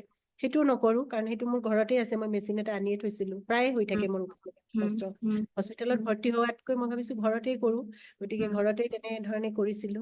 আৰু উম, এওঁ সহায় কৰি দিয়ে। কিন্তু উম, আচৰিত ভাৱে আজি কিন্তু 6 মাহ ধৰি মই তেনেধৰণে কোনো মানে কৃত্ৰিম ভাৱে শ্বাস প্ৰশ্বাস লবলগীয়াও হোৱা নাই। আৰু হয় মই কোনো ধৰণৰ টেবলেট খোৱা নাই। এইটো হয় মোৰ সেইটো জীৱনৰ কাৰণে এটা বৰ হয় ডাঙৰ পজিটিভ দিশ বা যোগাত্মক দিশ বুলি মই ভাবো। হয় হয় সেইটো মোৰ মতে সকলোৱে সেইটো জানি অলপ হলেও প্ৰেৰণা পাব যে হয়, আমি কিছুমান জীৱন ধাৰণৰ শৈলী পৰিৱৰ্তন কৰিলে আমি ডক্তৰে, চিকিৎসকে কেতিয়াও ৰিভাৰ্চ নহব, ভাল নহব বুলি কোৱা বহুবোৰ বেমাৰে ভাল হৈছে। কিন্তু এইটো কথা সঁচা যে আমাৰ লগে লগে আমি এক্সাৰচাইজ আৰম্ভ কৰিলো, জীৱনৰ ধৰণে কৰিলো, লগে লগে মই দৰৱ এৰি দিম বা কৰি থকা খিনি এৰি দিম, সেইটোতো নহয়ে। লাহে লাহে যেনেকে আপুনি 6 মাহৰ পিছত তেতিয়ালৈকে খাই আছে। কিন্তু মোৰ উদ্দেশ্য আছিলে যে পতককে বেমাৰ হৈছে বুলি আমি ইমান মনৰ পৰাই হেৰি হৈ যাওঁ, ডিপেণ্ডেণ্ট হৈ যাওঁ দৰৱৰ ওপৰত। আৰু আমাৰ নিজৰ সেইটো এটা বিলিফ চিষ্টেম হৈ যায়, সেইটো এটা লিমিটিং বিলিফ যে মই ভাল নহওঁ আৰু মোৰ দৰৱ লাগিবই। সেই বিলিফটো আঁতৰাবৰ কাৰণে মই কৈছো নহয় আপুনি ভাল হবই, আপুনি খাওক, মানে নাখাব আপুনি কৰকচোন সেনেকে কৰাই কৰাই। আৰু এটা কথা, এইটো নহয় যে আপুনি এদিন 4:30টাত কৰিলে, এদিন 6টাত কৰিলে, দুদিন নকৰিলে, তেনেকে কৰিলেই যে এই বেমাৰৰ পৰা, যিকোনো লাইফষ্টাইল জনিত বেমাৰে হওক বা যিকোনো এটা বেমাৰ যিটো আমি ক্ৰনিক ডিজিজ নিচিনা হয়, ভাল পাম সেইটোও নহয়। মই সকলোকে ক'ব বিচাৰো যে বিভাইডে অতি নিয়মীয়া। মই আজি প্ৰায় এবছৰ আমি 4:30 বজাতে কৰি আছিলো, আৰু এতিয়া জুলাই মাহৰ পৰা 5 বজাত কৰিব লৈছো প্ৰত্যেকটো ক্লাছ। কিন্তু 4:30 বজাত যেতিয়া কৰো, বিভাইডে প্ৰথম 4:30 বজাত জইন হয়। কেতিয়াও বিনা কাৰণত, কেতিয়াবা এলাহত বা কিবাত, বা আজি হাৰ নাপালো এনেধৰণে জইন নকৰাকৈ বাইদেউ নাথাকে। হয়, কিছুমান জেনুইন কাৰণ থাকে, কেতিয়াবা ক'ৰবাত ট্ৰেভেল কৰিছে, কেতিয়াবা ঘৰুৱা কিবা এটা অনুষ্ঠানৰ কাৰণে ক'ৰবাত যাব লগা হৈছে, তেতিয়া বেলেগ কথা, কাৰণ সেইবোৰতো আমাৰ ইমান ঘনাই নাহে, কেতিয়াবাই আহে। কিন্তু বহু সময়ত আমি নিজৰ মনৰ মানে এটা এলাহ, আজি নকৰো কাইলে কৰিম, সেইটো কাৰণে মানুহে নিয়মীয়া সেই অনুশাসিত যিটো কৈছো মই, নিয়মানুৱৰ্তিতা নথকাৰ কাৰণে বহুতে ফল নাপায় আৰু ভাবে যে নহয় এইবোৰ কৰি লাভ নাই। কিন্তু আপুনি প্ৰমাণ, আৰু বহু মোৰ প্ৰশিক্ষাৰ্থী যিসকলে সঁচাকৈ নিয়মীয়াকে কৰি আছে, তেওঁলোকে সঁচাকৈয়ে নিজৰ বেমাৰ, যিবোৰ ডক্তৰে কৈছিলে যে ভাল নহব, ডক্তৰে কৈছিলে চাৰ্জাৰী কৰিব লাগিব, সেইবোৰ ভাল হৈছে আৰু ইমান সুস্থ জীৱনশৈলী যাপন কৰি থাকিব পাৰিছে, বা সক্ৰিয় হৈ আছে। আৰু তেওঁলোকক মই সদায় ব্লাড টেষ্টটো কৰাই থাকিব কওঁ, তেওঁলোকৰ ব্লাড টেষ্টটো যেতিয়া কৰাইছে সেইবোৰো চব ঠিকে আছে, সকলো পেৰামিটাৰ। গতিকে সুস্থ জীৱনশৈলী মানুহৰ বহু প্ৰয়োজন, বিশেষকৈ যোগা, মেডিটেশ্যন, আৰু লগতে আমি অকল য়োগা মেডিটেশ্যনে নকৰো, ষ্ট্ৰেংথেনিং এক্সাৰচাইজ, কাৰ্ডিয়াক কৰো, ৱেইট যিখিনি ল'ব লাগে, ৱেইট ট্ৰেইনিং সেইবোৰো কৰো। বিভাইডে সুন্দৰকৈ সেইবোৰো কৰে, ধুনীয়াকে 5 কেজি ডাম্বল দাঙিব পাৰে। সেইবোৰ এটা বহুত ডাঙৰ। মাজতে আপোনাৰ অকণ ভৰিৰ বিষ হৈছিলে, হাতখনৰ সেইটো বিষ কথা, হৈছিলে, সেইবোৰো সেইটো আপুনি মই আচলতে সেইটো কবই বিচাৰিছিলো। হয় তাৰমানে আচলতে এ মানসিক অনুশীলনটো আমি কৰিছোৱেই, হয় যোগা কৰিছো বা প্ৰাণায়াম কৰিছো, সেইখিনি হয় কৰিতো যথেষ্ট উপকৃত হৈছো। কিন্তু হয় এই যিটো মোৰ সেইটোৰ প্ৰতিও মোৰ খুব এলাহ আছিলে। মই জানো হয় আৰু এনেকে শাৰীৰিক ব্যায়াম কৰিব পাৰিম, মোৰ বয়স হৈছে এতিয়া, মোৰ 55+, মই এতিয়া 55 হয় বছৰ হৈ গ'ল। গতিকে ইয়াৰ হয় পিছত আৰু মই কেনেকে ব্যায়াম কৰিম, কেনেকে মই ৱেইট লিফটিং কৰিম। তাৰপিছত হয় তাৰপিছত তুমি যেতিয়া ক'লা নহয় পাৰিব পাৰিব কৰকচোন, প্ৰথমতে গধূলিও কৰিছিলো। তাৰপিছত হয় সেইখিনি কৰাৰ পিছত কিন্তু মই এইটো কথা কবই লাগিব, মোৰ বিষো আছিলে দেই, মোৰ অকল হয় এতিয়াও মোৰ হাতৰ বিষ, ভৰি বিষ হৈয়ে থাকে মাজে মাজে, সেইটো নোহোৱা হয় নহয়। কিন্তু হয় মোৰ ইমান বেছি বিষ আছিলে, যিবিলাক উম বিষৰ কাৰণে মই ভাবো নাই এইবোৰ কৰিলে বেছি হ'ব নেকি। কিন্তু উম এইখিনি কিন্তু মই যেতিয়া এই শাৰীৰিক যিখিনি হেৰি কৰিলো, ৱৰ্কআউট উম কৰিলো বা উম ব্যায়াম কৰিলো, তাৰপিছত উম কিন্তু মোৰ সঁচাকৈ মোৰ বিষবোৰ বহুখিনি কমি গ'ল। মই আনকি হয় ঔষধ খোৱা নাই। মাজতে তুমি হয় কৈছিলা যে নহয় আপুনি এবাৰ দেখাওক, বিষটো যদি উম হৈ থাকে আপুনি ডক্তৰক উম দেখুৱাওক। মই উম ডক্তৰক দেখুৱালো, মই খালো, খাই মই উম ভাল নাপালো, মই উম এণ্টিবায়টিকো খালো, খাই ভাল নাপালো। উম তাৰপিছত উম মই ভাবিলো নাই, মই আকৌ মানে ব্যায়াম কৰিলে মোৰ মনলৈ এটা ভাৱ আহিলে, নহয় মই আচলতে ব্যায়াম কৰিলেহে চাগে ভাল পাম। উম তাৰপিছত এই উম ব্যায়াম যে কৰিলো, তাৰপিছত মোৰ ভৰিৰ বিষটো নোহোৱাই হ'ল এতিয়া। উম হাতৰ বিষ উম অলপ অলপ আছে, উম থাকিলেও মই সেইখিনি ভাবিছো যে মই দৰকাৰ হলে ফিজিঅথেৰাপি কৰিম কেতিয়াবা, বেছি দৰকাৰ উম হলে। কিন্তু মই উম ঔষধ নাখাওঁ। গতিকে মই উম এতিয়ালৈকে বিষৰ ঔষধ কিন্তু খোৱা নাই। আগতে মই যথেষ্ট বিষৰ ঔষধ খাইছিলো, বিষ হলে বহুতেই ঔষধ খাই ওলালে দিওঁ। হয় সেইটো কিন্তু হয় মই এতিয়া খোৱা নাই। সেইটো এটা হয় হয় মানে হয় সকলোৰে কাৰণে কৈছো, মই হয় উপকৃত হৈছো কাৰণে মোৰ ভাল লাগিছে। আৰু হয় সেইটোও জনাইছো, আৰু সেইটো মই তোমাৰ পৰাই শিকিছো বা জানিছো। বহু কথা আচলতে আমি আচলতে মই এটা কথাই কওঁ, আমাৰ জীৱনৰ প্ৰতিটো পদক্ষেপতে আমাক একো গৰাকী পথপ্ৰদৰ্শক লাগে। আৰু মোৰ হয় জীৱনত মই এটা কথাই প্ৰমাণ পাই আহিছো, যে মোৰ হয় সেই সৰুৰ পৰা এতিয়ালৈকে মোৰ হয় গোটেইবোৰ পথপ্ৰদৰ্শক কিন্তু মোতকৈ সৰু হয়। মোতকৈ ডাঙৰ আছে, কিন্তু গোটেইবিলাককে মই লগ পাইছো, গোটেইবিলাক সেই সৰু বিলাকেই মোৰ পথপ্ৰদৰ্শক। যেনেকে এতিয়া মোৰ বাবা মোতকে বহুত সৰু, কিন্তু বাবাই হয় মোক বহু ক্ষেত্ৰত মানে পথ নিৰ্দেশনা দিয়ে, এনেকুৱা কৰিব লাগে, তেনেকুৱা কৰিব হয় লাগে। গতিকে মোৰ হয় এইটো চলি আহিছে চাগে, সেইটো হয় কাৰণে হয় মই বহুতখিনি হেৰি পাইছো আৰু। হয় হয়। আৰু আচলতে আমি সকলোকে মানে সৰু ডাঙৰ সেইটো নাচাই পথপ্ৰদৰ্শক যে হয়, সেইটো ল'ব পৰাটো আচলতে নিজৰ সেইটো এটা মহানতা। আৰু সেই মহানতাটো আপুনি আছে কাৰণে বহুতে মোতকে বয়সত সৰু, এনেকুৱা কিয় মই জানিম, মই কিয় মই ল'ম, বা আপুনি ইমান ডাঙৰ শব্দ এটা ব্যৱহাৰ কৰিছে, আগতেও লিখিছে গুৰু। গুৰু হোৱা যোগ্যতা বাৰু মোৰ এতিয়ালৈকে মই আহৰণ কৰা নাই, কিন্তু যি শিকাই যদি সেনেকে যদি চাওঁ শব্দৰ অৰ্থ হিচাপে তেনেকে বাৰু শিকাইছো। কিন্তু সেয়া আমাৰ সকলোৰে, মোৰ ল'ৰাকেইটাই কত মানে টেকনিকেল যিখিনি কথা আমি সিহঁতৰ পৰাই শিকো। আনকি মোৰ শিকিব যে পাৰে ডাঙৰ হয় ল'ৰাটোৰ পৰা সেইটোৱে। জীৱন বিষয়ক কিছুমান কথা মই যদি আলোচনা কৰিব লগা হয় সিহঁতৰ লগতেই কৰো, যদিও আমিয়ে জন্ম দিয়া আমাৰ সেইটো হয়। আৰু সকলোৰে পৰা ল'ব পৰাটো বহুত আমাক ডাঙৰ কথা, যিটো আপোনাৰ মই সদায় দেখো যে সেই বিনম্ৰতা খিনিৰ কাৰণে মই আপোনাৰ ওচৰত সদায় মানে শ্ৰদ্ধাশীল, আৰু আপুনি সদায় মোৰ কাৰণে আদৰ্শ।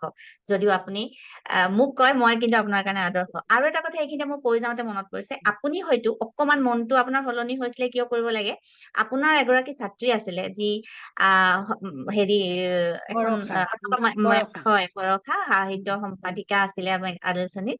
বৰষাই আলোচনী মোৰ লগত মানসিক অনুশীলন কৰিছিলে বহুবাৰ, আৰু বৰষাৰ মানসিক স্থিতি বহু ভাল হোৱাৰ কাৰণে আপুনি মোৰ লগত আলোচনা অনুশীলন আৰম্ভ কৰাৰ আগতে আপুনি মোক সুধিছিলে, তই বৰষাক এনেকে। সুধিছিলো হয়, বৰষাই কৈছিলে আচলতে যে হয় মোৰ অনুপমা বাইদেউৰ কথাটো লগত। হয়, মনলৈ অহা সেইটোৱে নাছিল চাগে আপোনাৰ অকমান প্ৰভাৱ পেলালে যে এনেকুৱা মানসিক অনুশীলন কৰাই অনুপমাই, হয়তো তাই যিহেতু সলনি হৈছে ময়ো সলনি হব পাৰিম চাগে, মোৰো স্বাস্থ্যৰ সেইটো কৰিব পাৰিম, এনেকুৱা এটাও ভাৱ এটাও হয়তো আপোনাৰ হব পাৰে, নহয় যিটো নহয় কাৰণে ঠিক আপোনাৰ সেইটো মনটো সেইটো অ ভাৱ তেতিয়া হোৱা নাছিলে। মই হয় আচল কথাটো কৈছো, সেইটো হয় ভাৱ মনলৈ তেতিয়া অহা নাছিলে। তেতিয়া মানে হয় তুমি কোৱাৰ পিছতহে আহিলে বাৰু যে পাৰিম। হয় নেকি নহয় মোৰ হয় আচৰিত লাগিছিলে এইটো। মই এই প্ৰথম অৱশ্যে মই এইটো বৰষাৰ নাম ল'বই লাগিব। হয় বৰষা মোৰ ছাত্ৰী আছিলে, আৰু তেওঁ হয় আমাৰ বিশ্ববিদ্যালয় আলোচনীখনৰ সম্পাদিকা আছিলে, যিখনৰ হয় মই তত্ত্বাৱধায়ক আছিলো। তাৰমানে হয় তাই সেই সংক্ৰান্তত পৰীক্ষা পাছ কৰিও মোৰ ওচৰলৈ আহি থাকে। আহি থাকোতে হয় মানে তাই এদিন ক'লে যে হেৰি বাইদেউ, নহয় তাই এদিন হেৰি কৰিলে, তাইৰ ষ্টেটাচত মই দেখিলো যে উম, তোমাৰ জন্মদিনত, মই তেতিয়া তোমাৰ উম, জন্মদিনটো নাজানো, পাহৰি গৈছো আৰু উম, যে উম, জন্মদিনত তাই লিখিছে আৰু যে বা মই আপোনাৰ কাৰণে মানে নতুন জীৱন লাভ কৰিলো। এনেকুৱা ধৰণৰ হয় এটা বাক্য লিখিছে, মই নতুন জীৱন হয় লাভ কৰিলো, আপুনি মোক জীয়াই তুলিলে। এনেকুৱা হয় সাংঘাতিক দুটা বাক্য লিখিছে যে আপুনি মোক জীয়াই তুলিলে।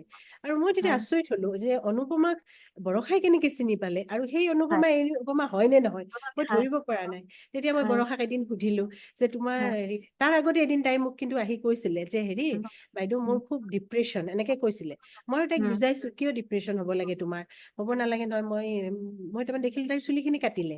কৈছে মা, উম, মই বোলো তুমি চুলি কিয় কাটিলা? কৈছে চুলি উম, কাটিলো বাইদেউ, চুলি কাটিলে ডিপ্ৰেশ্যনটো কমি যায় বুলি কোনোবাই কৈছে। মই কৈছো উম, ডিপ্ৰেশ্যন তোমাৰ, মই ভবাই নাই যে ইমান হাঁহিমুখীয়া ছোৱালীজনীও ডিপ্ৰেশ্যনত উম, থাকিব পাৰে। উম, আমি লগ উম, পাওঁ তেনেকুৱা, কিন্তু উম, তাইৰ কথা মই মুঠেই ভবা নাই। তেতিয়া উম, তাৰপিছত মই বিশেষ কথা নাপাতিলো, কিন্তু যেতিয়া ষ্টেটাছত পালো তেতিয়া তাইক উম, মই সুধিলো যে তুমি অনুপমা বৰগোহাঁইক চিনি পোৱা নেকি? তাই ক'লে পাওঁ বাইদেউ, আপুনি কেনেকৈ চিনি পায়? মই কৈছো উম, নহয়, মই মানে চিনি পোৱাৰ কথা বাদেই দিয়া, মোৰতো ভনীয়ে হয়। উম, তেতিয়া তাইক সুধিলো, তাই মোক গোটেই কথাখিনি জনালে যে তাই কেনেকৈ উম, ডিপ্ৰেশ্যনৰ পৰা এটা স্বাভাৱিক পৰ্যায়লৈ আহিল, আৰু সেই ক্ষেত্ৰত মানে তোমাৰ কিমান অৰিহণা আছে। সেইটো কথা ক'লে যে মোক অনুপমা বাইদেৱে মোক আচলতে গোটেই ডিপ্ৰেশ্যনৰ পৰা উলিয়াই আনিলে। বাইদেউ উম, এই কাৰণে মই এতিয়া কাম কৰিব পাৰিছো। সেইটো মোক যথেষ্ট উম, খিনি মোক মানে মোৰ মনটোত যথেষ্ট ভাল লাগিল আচলতে। আৰু তেতিয়া মই ভাবিলো মই তোমাক কথাখিনি সুধিম যে হয় নেকি, এনেকুৱা কিবা কোচ আছে নেকি, মানে উম, তেনেকুৱা যে কিবা এটা হেৰি কৰি আছা, সেই কথাটো মই মুঠেই নাজানিছিলো। গতিকে হয় মই জানিলো, জানি তেতিয়া মই প্ৰথম সুখী হলো। হোৱাৰ হয় পিছত তেতিয়া অৱশ্যে লাহে লাহে ভাৱটো আহিলে আৰু ভিতৰৰ পৰা যে নিশ্চয় হয় এনেকুৱা কথাবোৰে বহুত সহায় কৰে, সেই ভাৱটো অহাটো হয়। কিন্তু হয় যেতিয়া মোক তুমি নিজেই ক'লা যে আপুনি উম, এইবোৰ বাদ দিয়ক, ঔষধ বাদ দিয়ক, ডাক্তৰ বাদ দিয়ক, আপুনি হেৰি কৰক, তেতিয়াৰ পৰা আৰু মই মনটো বান্ধি ললো আৰু যে মই কৰিমেই হয় আৰু সেইটো হয় আৰু হয় সেইটো এটা বৰষা প্ৰভাৱ প্ৰত্যক্ষ পৰোক্ষ আছে এটা আছিলে। আছে কাৰণ আছে আপুনি মোক ভালকে জানে যে মই হোষ্টেলত, মই সকলোকে এইটো কথাও জনাব বিচাৰিছো, মই যেতিয়া আছিলো কটনত আছিলো, মই বহুত বেছি সংকুচিত হৈ আছিলো, বা মই নিজৰ, এতিয়া কম কি, মই আত্মবিশ্বাস চাগে মোৰ কম আছিলে নিজৰ ওপৰত, এনেকুৱা ধৰণৰ আছিলো।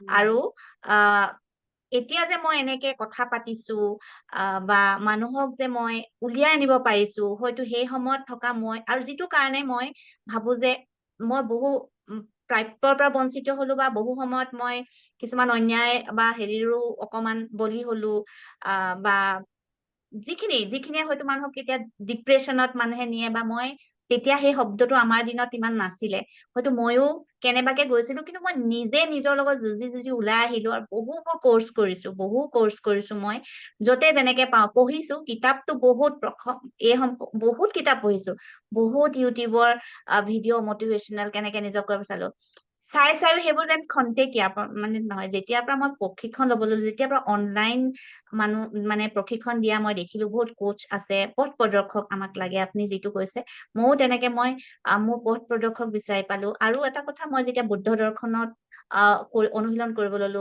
ডক্টৰ ডাইচাকু ইকেডা যিজন মোৰ মেণ্টৰ, মই কওঁ যে মোৰ জীৱন দৰ্শনৰ মেণ্টৰ হয় তেখেতক মই ব্যক্তিগতভাৱে লগ পোৱা নাই, কিন্তু তেখেতৰ সদায় প্ৰেৰণামূলক কথাবোৰ পঢ়ো। তেওঁৰ আমাক যিবোৰ গাইডেন্স দিয়ে সেইবোৰো পাওঁ। তাৰোপৰি পিছত মই লাইফ কোচিং ললো মিতেশ খেত্ৰী আৰু ইন্দু মেমৰ পৰা। তাৰপিছত মই হেল্থ কোচিং ললো শিৱাংগী মেম, স্নেহ দেশাই ছাৰৰ পৰা। মই তেওঁলোকৰ নাম সদায় গুৰু হিচাপে ল'ম, আৰু তেওঁলোকৰ লগত মই লাইফ টাইম মোৰ এটা মানে মই কোচিং লৈ থৈছো, গোটেই জীৱন তেওঁলোক মোৰ পথ প্ৰদৰ্শক হিচাপেই থাকিব যি ক্ষেত্ৰতে। কাৰণ মই ভাবো যে মানুহক সঁচাকে এজন পথ প্ৰদৰ্শক লাগে, যি সঁচাই অভিজ্ঞ আৰু যি উলিয়াই আনিব। কেতিয়াবা মানুহ অন্ধকাৰত পৰি যাব পাৰে, কেতিয়াবা মানুহৰ নিজৰ ভিতৰত আমাৰ লিমিটিং সীমাবদ্ধ বিলিফ কিছুমান থাকে আমাৰ নিজক লৈ, সেইখিনিৰ পৰা আমি ওলাই আহিবলৈ আমাক এখন হাত লাগে। আৰু সেই হাতখন মই বহুতৰ হব পৰা কাৰণে মোৰ সঁচাকে ভাল লাগে। আৰু মই ভাবো যে মই যদি পাৰিছো সকলোৱে পাৰিব, কাৰণ হাত এখন কোনোবাই যদি দিয়ে হাতখন মাত্ৰ ধৰিব লাগে। আমি বহুতে হাতখন নধৰো, আমি কান্দিয়ে থাকিব বিচাৰো, হাত চাত কোচ খুৱাই এনেকে কান্দিয়ে থাকিব বিচাৰো। কিন্তু যিসকলে হাতখন দিছে, হাতত ধৰি ওলাই আহিছে, আৰু তেওঁলোকৰ পিছত মই বহুত কৃতজ্ঞ। আৰু কাৰণ তেওঁলোকে নিজে নিজক উলিয়াই অনা নাই, তেওঁলোকে আন বহুতকে উলিয়াই আনিছে। বহুতেই মই ইয়াত বহি বহি কেনেকে সহায় কৰিব পাৰিছো, আজি মই বৰষাক কেনেকে পাইছো, বৰষাৰ বান্ধৱীয়ে মোৰ লগত যোগাযোগ কৰি উপকৃত হয়, বৰষাক কৰিছে। তেনেকে বহুতে বহুতক কৈ আজি মই পডকাষ্টটো কিয় কৰিছো, এইটো কাৰণে মই কৰা নাই যে মই এইটো কৰিছো মই জনাবলে। কাৰণ এনেকে যদি মানুহে জানে যে, আৰু বহুতে আগবাঢ়ি আহিব পাৰিব নিজৰ জীৱনটো সুন্দৰকৈ গঢ়িবৰ কাৰণে, নতুনকে জীয়াই থাকিবৰ কাৰণে। কাৰণ আমি পৃথিৱীলে কেৱল মানে আহিছো আৰু যাম, কেইদিনমান জীয়াই থাকিম আৰু কিবা কৰিম, বা বহুতে ভাবিয়ে নাপায় যে ইয়াত আমি স্থায়ী ভাৱে নাথাকো। আমিতো একদম অস্থায়ী ভাৱে আহিছো কেইদিনমানৰ কাৰণে। সেইকেইটা দিন আমি কেৱল মাত্ৰ আনন্দৰে ভালকে পাৰ কৰি যাব লাগে, সেইটো বুলিয়ে ভাবো। আৰু সেইটো কৰিবলৈ আমি সকলো একত্ৰিত ভাৱে আমি যদি লগ লাগি আগবাঢ়ি যাওঁ, নিশ্চয় সমাজৰ পৰা বহুখিনি মানে অশান্তি, অসূয়া, অপ্ৰীতি, ঘৃণা, বিদ্বেষ, হিংসা, ঈৰ্ষা সেইবোৰ নাইকিয়া হব। আৰু বিভাগতে আপুনি ভৰিৰ বিষটো ভাল পাইছে, এজমাৰ প্ৰব্লেমটোও ভাল পাইছে। তাৰ লগতে আপুনি এবাৰ জনাইছিলে আপোনাৰ চকুৰ স্বাস্থ্যও ভাল হৈছে। সেইটো মই আপোনাৰ পৰা জানিব বিচাৰো, কাৰণ সেইটো বহুত উৎসাহজনক কথা মোৰ বাবেও। অৱশ্যে মোৰ বহুত আগৰো এগৰাকী প্ৰশিক্ষাৰ্থী, তেওঁ এতিয়া মোৰ লগত সহ্যতা কৰা নাই, মোৰ লগত প্ৰায় বহু আগৰ পৰা বহু কৰিছিলে। মই আগতে, এতিয়া মই এটা কেৰিয়াৰ হিচাপে মই এইখিনি শিকাই আছো একদম চিৰিয়াছলি। আগতে মই এনেই শিকাই আছিলো, মই যি জানো তেনেকে শিকাই আছিলো বহুতকে। তেওঁৰো চকুৰ দুইটা পাৱাৰ একদম মানে বৃদ্ধি হৈছিলে। অৱশ্যে তেওঁ মানে 40 বছৰৰ তলৰ আছিলে, তেতিয়া মই ভাবিছো হৈছে বয়সৰ। এতিয়া আপুনি কৈছে ন আপুনি 50 ঊৰ্ধ্বৰ হল, এতিয়া আপোনাৰ চকুৰ অকমান যদি সাধাৰণতে চিকিৎসকে কয়, বা 50 আৰু হয়ও, সেইটো চিকিৎসকে কওক নকওক, আমি যিমানে বয়স বাঢ়ে আমাৰ প্ৰত্যেকটো অংগ আমাৰ ক্ষয় হৈ যায় ন। চকুৰো আমাৰ ৰেটিনাৰ ক্ষয় হয়, মেকুলৰ ক্ষয় হয় 50ৰ পিছত। গতিকে আমাৰ চশমা লব লগা সাধাৰণতে হয়েই, চকুৰ দৃষ্টিশক্তি অকমান হেৰি হয়, আমাৰ মাচলবোৰো দুৰ্বল হৈ যায়।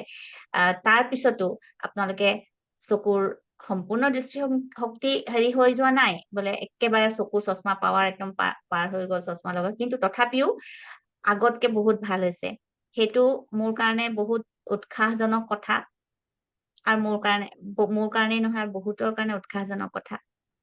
সেয়া মই আপোনাৰ পৰা অকমান জানিব বিচাৰিছো, অকমান অভিজ্ঞতা কওকচোন, আপোনাৰ চকুৰ স্বাস্থ্য কেনেকে ভাল হৈছে।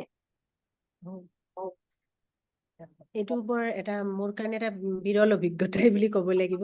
আচলতে চকুৰ অনুশীলন এনে শুনিছিলো মই আগতে, যে চকুৰো অনুশীলন কৰিব লাগে, চকুৰ এক্সাৰচাইজ কৰিব লাগে, এনেকে কৈছিলে কোনোবাই।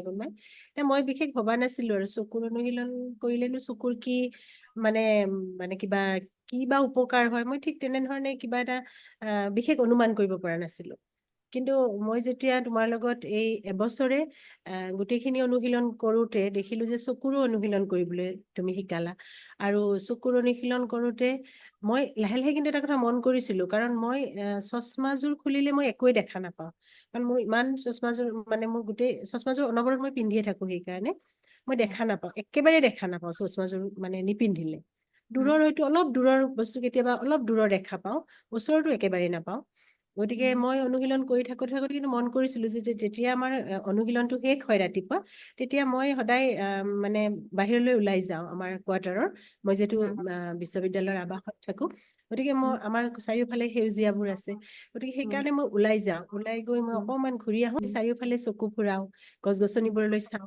তেতিয়া মই লাহে লাহে মন কৰিছিলো যে মই দেখোন চশমা নোহোৱাকৈ অকণমান অকণমান দেখিছো, আৰু চাই ভাল লাগে। চকু কেইটা মোৰ মানে হাত পৰি যায়, এনেকুৱা হয়। আগতে চকু যেতিয়া চশমা খুলো, মই চশমা খুলিলে মোৰ দেখো মোৰ একদম জলক-তবক লাগি যায়।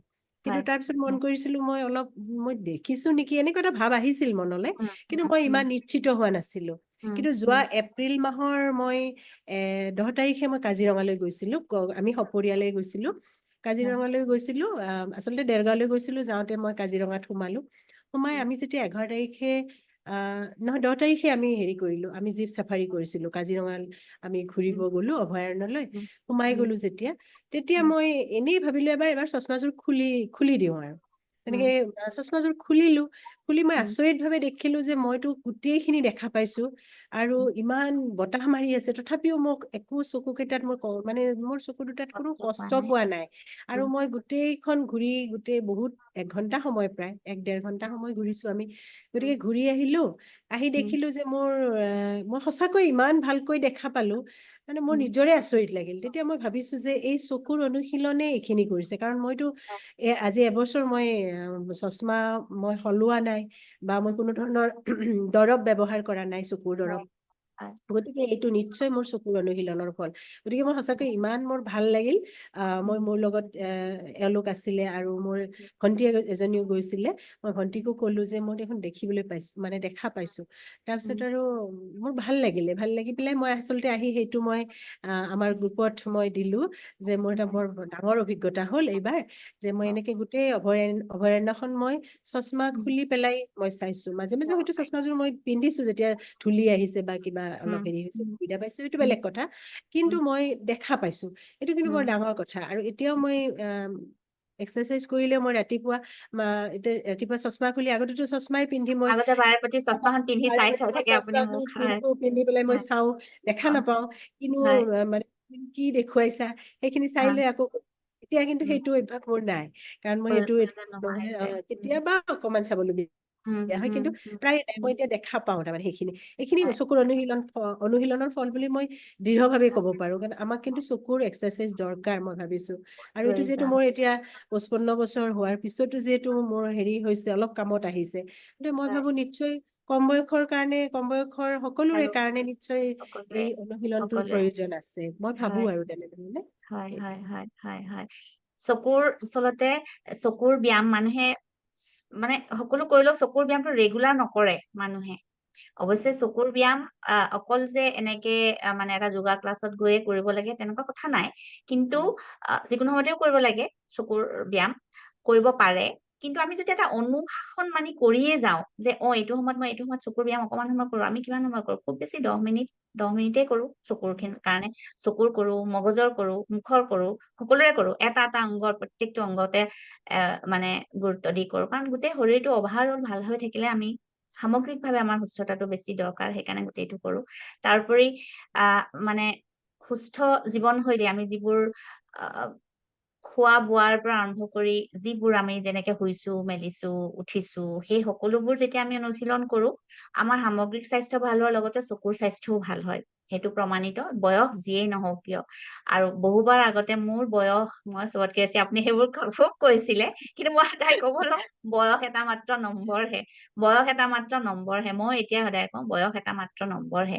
আমি মনেৰে যেতিয়া উৎসাহী হৈ থাকিব পাৰো মনেৰে, আমি যেতিয়ালৈকে যিমান দিনলৈকে জীয়াই আছো, আমাৰ জীয়াই শেষ দিনলৈকে আমি নিজক সেই এটা উৎসাহ, মানে যিটো আমি ইউথ, আমাৰ মানে সেই ভাৱটোৰে আমি জীয়াই থাকিব লাগিব। সেইটোৱে আচল জীয়াই থকা হেৰি। আৰু সেইকাৰণে আমি সেই ভাৱেৰে যেতিয়া থাকো, যেতিয়া মনটো আমাৰ 80%, গতিকে আমাৰ চকুটোৰো নিশ্চয় ভাল হ'ব। আৰু খোৱা বোৱা, এইখিনিতে মই ক'ব বিচাৰো যে বহুতে ভাবে যে বেলেগ ধৰণৰ আমি চকুৰ কাৰণে যদি ভিটামিন এ খাওঁ বা খোৱা বোৱা একদম সলনি কৰি দিওঁ, আমাৰ চকুৰ একদম ভাল হৈ যাব। ঠিক সেইটো নহয়। কিন্তু হয়, সামগ্ৰিকভাৱে গোটেই স্বাস্থ্য ভাল হ'ব, চকুৰো অলপ ভাল হ'ব। কিন্তু কাৰোবাৰ যে চকুত চানি পৰিছে, কেটাৰেক্ট হৈছে, গ্লুকোমা হৈছে, অকল খাই থাকিলেই কেতিয়াও ভাল নহয়। নহ'ব। কিন্তু নাই পৰা, ধৰক আমি জানো যে বয়স হোৱাৰ লগে লগে আমাৰ ক্ষয় যাব। আমি যদি আগৰ পৰাই কৰি থাকো, আমাৰ প্ৰয়োজন নহবই তেতিয়া আমাৰ। সেইটো কাৰণে বহুত প্ৰয়োজনীয় সদায় নিয়মীয়াকৈ চকুৰ ব্যায়াম কৰাটো। আৰু যিখিনি খাদ্য আমাৰ মানে লাগে, ভিটামিন, যেনে আমাৰ চকুৰ কাৰণে কি লাগে, আমাৰ ভিটামিন এ লাগে, ই লাগে, চি লাগে, বিটা কেৰাটিন, সেইবোৰ যিবোৰ আমাৰ মানে ফাইটোনিউট্ৰিয়েন্ট, সেইবোৰ বস্তু লাগে। আৰু সেইবোৰ বস্তু আমি সাধাৰণতে ক'ত পাওঁ? বিটা কেৰাটিন এ, সেইটো পাওঁ গাজৰ, হালধীয়া ফল মূল যিমান আছে সেইবোৰত। সেইবোৰ যদি বেছিকে খাওঁ আমি, চকুৰ কাৰণে, সেইটো কাৰণে চকুৰ কাৰণেও ভাল, সামগ্ৰিক স্বাস্থ্যৰ লগতে চকুৰ কাৰণেও ভাল, যিমান সেউজীয়া শাক পাচলি খাওঁ। সেই বস্তুবোৰ খোৱা বোৱাত যদি আমি গুৰুত্ব দিওঁ, সুস্থ জীৱনশৈলী যিটো মই কৈছো, তাৰ লগতে যদি চকুৰ ব্যায়াম, সেইটো খুব মানে ভাল কথা। আৰু এটা কথা মই সকলোকে ক'ব বিচাৰো যে চকুৰ পৰীক্ষা কৰাটো আমাৰ বহু প্ৰয়োজনীয়। মাজে মাজে বয়স মানে সৰু ল'ৰা ছোৱালীৰো কৰাব লাগে। বয়স এটা হৈ যোৱাৰ পিছত, আমি 50 বছৰৰ পিছত বছৰত আমি 2বাৰ যাব লাগে। 40 বছৰৰ পিছত আমি এবাৰ হলেও যাব লাগে। বাকী জন্ম হোৱাৰ লগে লগে, চকু চিকিৎসকে কয় যে জন্ম হোৱাৰ লগে লগে চকু আচলতে দেখা পৰীক্ষা এবাৰ কৰিব লাগে। কাৰণ যদিহে সেই সময়তে কিছুমান চকুৰ ৰেটিনাৰ যদি কিবা অসুখ থাকে, সেই সময়তে কিন্তু চিকিৎসা কৰিলে সম্পূৰ্ণ ভাল হৈ যোৱাৰ সম্ভাৱনা আছে। কিন্তু পিছত যদি যায়, তেতিয়া হয়তো চিকিৎসাৰ মানে কৰিও ভাল কৰিব নোৱাৰে, পুনৰ দৃষ্টিশক্তি ঘূৰাই আনিব নোৱাৰে। কিছুমান চকু অন্ধ হয়, তেনেকুৱা হয়। বিশেষকে প্ৰি মেচিয়ৰ বেবী, তেওঁলোকৰ বেছি সম্ভাৱনা থাকে ৰেটিনাৰ দুৰ্বল হোৱাৰ। গতিকে জন্মৰ লগে লগে চকু দেখুৱাটো বহুত প্ৰয়োজনীয়। যিবোৰ শুধৰাব পাৰি তেতিয়াই শুধৰালে আৰু কোনো ভয় নাই। আৰু তাৰোপৰি হেল্থি জীৱন, লাইফষ্টাইল, ভাল খোৱা বোৱা, সেইবোৰেতো সদায় সহায় কৰিবই। চকুৰ ব্যায়াম সেইটো দৰকাৰী। আৰু এটা আমি সকলোৱে হয়তো প্ৰশ্ন কৰিব, চকুৰ স্বাস্থ্য আমি কেনেকে পৰীক্ষা কৰিম? আমি এটাতো জানো, মই নাই দেখা, জিলমিল দেখিছো, তেতিয়া আমি যাওঁ, বা চকুত বিষ হৈছে তেতিয়া আমি যাওঁ। কিন্তু তথাপিও কেতিয়াবা আমি গম নাপাওঁ, এটা চকুৰ দৃষ্টিশক্তি ভাল আছে, এটা কম আছে, আমি গম নাপাওঁ, দেখি আছো। সেইবোৰো আমি চাব লাগিব। আমাৰ স্বাস্থ্য কেনেকে ভাল আছে, সেইটো চকুৰ স্বাস্থ্য কেনেকে ভাল আছে জানিবৰ কাৰণে আমি ওচৰৰ আৰু দূৰৰ দুইটা বস্তু ভালকে দেখিছো, সেইটো। আৰু তাৰোপৰি আমাৰ দুইটা চকুৰ এলাইনমেন্ট ভাল আছে নে নাই। আৰু এটা বস্তু হ'ল আমাৰ যিটো বাইনকুলাৰ পাৰচেপচন বুলি কয়, আমাৰ 3D ভিজন যিটো, সেইটো আমি পৰীক্ষা কৰি চাব লাগে। সকলোৱে কৰি চাব লাগে, পাৰে ঘৰতে পৰীক্ষা কৰি চাব লাগে। কি হয়, বহু সময়ত আমাৰ যদি বাইনকুলাৰ ভিজন মানে টো ভাল নহয়, পাৰচেপচন, তেতিয়া কি হয়, আমাৰ ধৰক আমাৰ মাজত এখন গাড়ী এখন গৈ আছে আমাৰ সন্মুখত। ধৰক মই গাড়ী চলাই গৈ আছো, সেই গাড়ীখন মোৰ পৰা 100 মিটাৰ মানে মই ভাবি আছো মোৰ পৰা 100 মিটাৰ দূৰত আছে, তেনেকে দেখিছো মই। কিন্তু আচলতে 50 মিটাৰ দূৰত আছে। আমি তেতিয়া হয় নাই, ওচৰত যদি দূৰত বুলি ভাবো, হয়তো সেই সময়তে টাৰ্ণিং ল'ব লাগে, কি ল'ব লাগে কৰিব নোৱাৰো, সেইবোৰ কাৰণে দুৰ্ঘটনাও হ'ব পাৰে। সেইকাৰণে আমি যেতিয়া জানো, আমাৰ যেতিয়াই বাইনকুলাৰ পাৰচেপচন বা 3D ভিজনটো মানে ভুল বুলি আমি জানো, লগে লগে অকণো মানে বিলম্ব নকৰি চকু চিকিৎসকৰ ওচৰত যাব লাগিব। তেতিয়া ভাবি থাকিব নালাগিব যে মই এক্সাৰচাইজে কৰি থাকিম বা ভাল হ'ম, সেইটো নহয়। কিন্তু যেতি কৰিয়ে থাকে, সেইখিনি সাৱধানতা লৈয়ে থাকে, মানুহৰ চকুৰ কেতিয়াও মানে একেবাৰে বেয়া হৈ যোৱা, চানি পৰাই হওক, কেটাৰেকেই হওক, বা একেবাৰে মানে ব্লাইণ্ড হৈ যোৱা, সেইবোৰৰ পৰা একদম ৰক্ষা পাব পাৰি। আৰু বাইনকুলাৰ ভিজনটো কেনেকে পৰীক্ষা কৰিব পাৰি, সকলোৱে কৰি চাব। সকলোৰে মানে ঘৰত এতিয়া যোন আছে, সকলোকে কৰাইও চাব মানে বিচাৰি দিব। কি হয়, ঘৰত ৱাল ক্লকটো চবৰে আছে ন, ৱাল ক্লকত 1 2 3 4 12লৈকে সংখ্যা কেইটা লিখা আছে। এনেকে যদি অলপ দূৰত বহি লব, দূৰত 20 ফুট যদি পাৰে, 20 ফুট দূৰত বহি লয়, এখন চকুত এনেকে, এটা চকুত হাতখন থৈ সেই ঘড়ীত সেই নাম্বাৰ কেইটা ভালকে চাব। যদি ভালকে দেখিছে নাম্বাৰ কেইটা, তাৰ মানে ঠিকে আছে আপোনাৰ সেইটো বাইনকুলাৰ যিটো পাৰচেপচন। যদি কোনোবা এটা সংখ্যা তেৰা বেকা ভালকে দেখা নাই, তেতিয়া জানিব যে আপোনাৰ যাব লাগিব ডক্তৰৰ ওচৰত। আনটো চকুটো এনেকে থৈ লব, থৈ লৈ দুইটা চকুৰে চাব যে গোটেইকেইটা সংখ্যা 1 2 3 4 12লৈকে ভালকে দেখিছে নে নাই। যদি নাই দেখা, তেৰা বেকা দেখিছে, তেতিয়া জানিব যে নহয়, চকু চিকিৎসকৰ ওচৰত যাবই লাগিব। গতিকে আমি সৰু ল'ৰা ছোৱালী হওক, যিসকল চাই আছে, যিসকলে শুনিছে আমাৰ কথা, তেওঁলোকেও যদি ঘৰতে এনেকে পৰীক্ষা কৰি চাই নিজৰ লগতে ঘৰত থকা সকলো সৰু ল'ৰা ছোৱালীৰে, তেতিয়া অন্তত জানিব যে নহয়, আমি সোনকালে বিলম্ব নকৰি যাব লাগে। আৰু সেই সময়তে যেতিয়া ব্যৱস্থা লয়, তাৰ লগতে যদি খোৱা বোৱা ঠিক কৰে, তাৰ লগতে যদি এক্সাৰচাইজ, সকলো সামগ্ৰিক শৰীৰৰ এক্সাৰচাইজৰ লগত চকুৰ এক্সাৰচাইজো কৰে, নিশ্চয় চকুৰ স্বাস্থ্য ভালে থাকিব। কাৰণ চকুটো আমাৰ কিমান প্ৰয়োজনীয় অংগ বুজাব নোৱাৰো। চকুটোৱে যদি নাথাকে, মানে দেখি নাপাও, কিমান কষ্ট হয়। এতিয়া আমাৰ চশমা লব লগা হলেই কিমান অসুবিধা হয়, হয়নে? চশমাখন পিন্ধি ভালকে চাহ একাপ খাব নোৱাৰো। চাহ খাই চকু, গৰম চাহ লম, তাত চানি পৰিব, নাকত বিষাব পিন্ধি থকা, কাণত বিষাব, সেইবোৰ। তাতকে যদি আমি ভালকে চশমা নোহোৱাকে ভালকে থাকিব পাৰো যত্ন লৈ, কিয়নো আমি সেইটো নকৰো? সেইটোতো কোনো বিশেষ এটা কষ্টকৰ কামো নহয়। আৰু তাৰোপৰি আৰু এটা কথা, আজিকালি আমি সকলোৱে কম্পিউটাৰৰ লগত বহি বা কাম কৰিব লগা হয়, বহু বেছি ফোনৰো কাম বহুত থাকে, ফোনতো কৰা হয়, বা কাম নাথাকিলেও বহুতে ফোনটো চাই থাকে ন। ফোনত আজিকালি বহু এন্টাৰটেইনমেন্ট, বিনোদনৰ কথা আছে, বহু সৰু সৰু ৰিল আছে, ভিডিঅ' আছে, সেইবোৰ চাই চাই মানুহে বহু সময় পাৰ কৰি দিয়ে। কেনেকে সময় যায় গমেই নাপায়। আৰু সেইটো কাৰণে আচলতে চকুৰ বহু ক্ষতি হৈছে। এটা সমীক্ষা দেখা গৈছে যে মানে পৃথিৱীৰ 90% মানুহেই এই যিটো এটা এনেকে স্ক্ৰীন চাই থাকি চকুৰ যিটো ক্ষতি হৈছে, যিটো কম্পিউটাৰ ভিজন চিনড্ৰম বুলি কয়, ড্ৰাই আই সমস্যা, চকু শুকান হোৱা সমস্যাত ভুগিছে। বহুতে গমেই নাপায়, অকমান ইৰিটেশ্যন হৈছে, হেৰি হৈছে, এনেকে থৈ দিয়ে। কিন্তু সেইটো বহুতৰে হৈছে। গতিকে সেইটোতো সজাগ হব লাগে। আৰু আচলতে কেলে হয় জানেনে? আজিকালিতো চবেই কয় ন, আমাৰ টিভিত, হেৰিটোত, লেপটপতো এটা মানে ফিল্টাৰ হেৰি আছে, ব্লু লাইট ফিল্টাৰ আছে, চশমা পিন্ধি লব ব্লু লাইট। ঠিক আছে, সেই লাইটৰ পৰা সিমান ক্ষতি নহয়।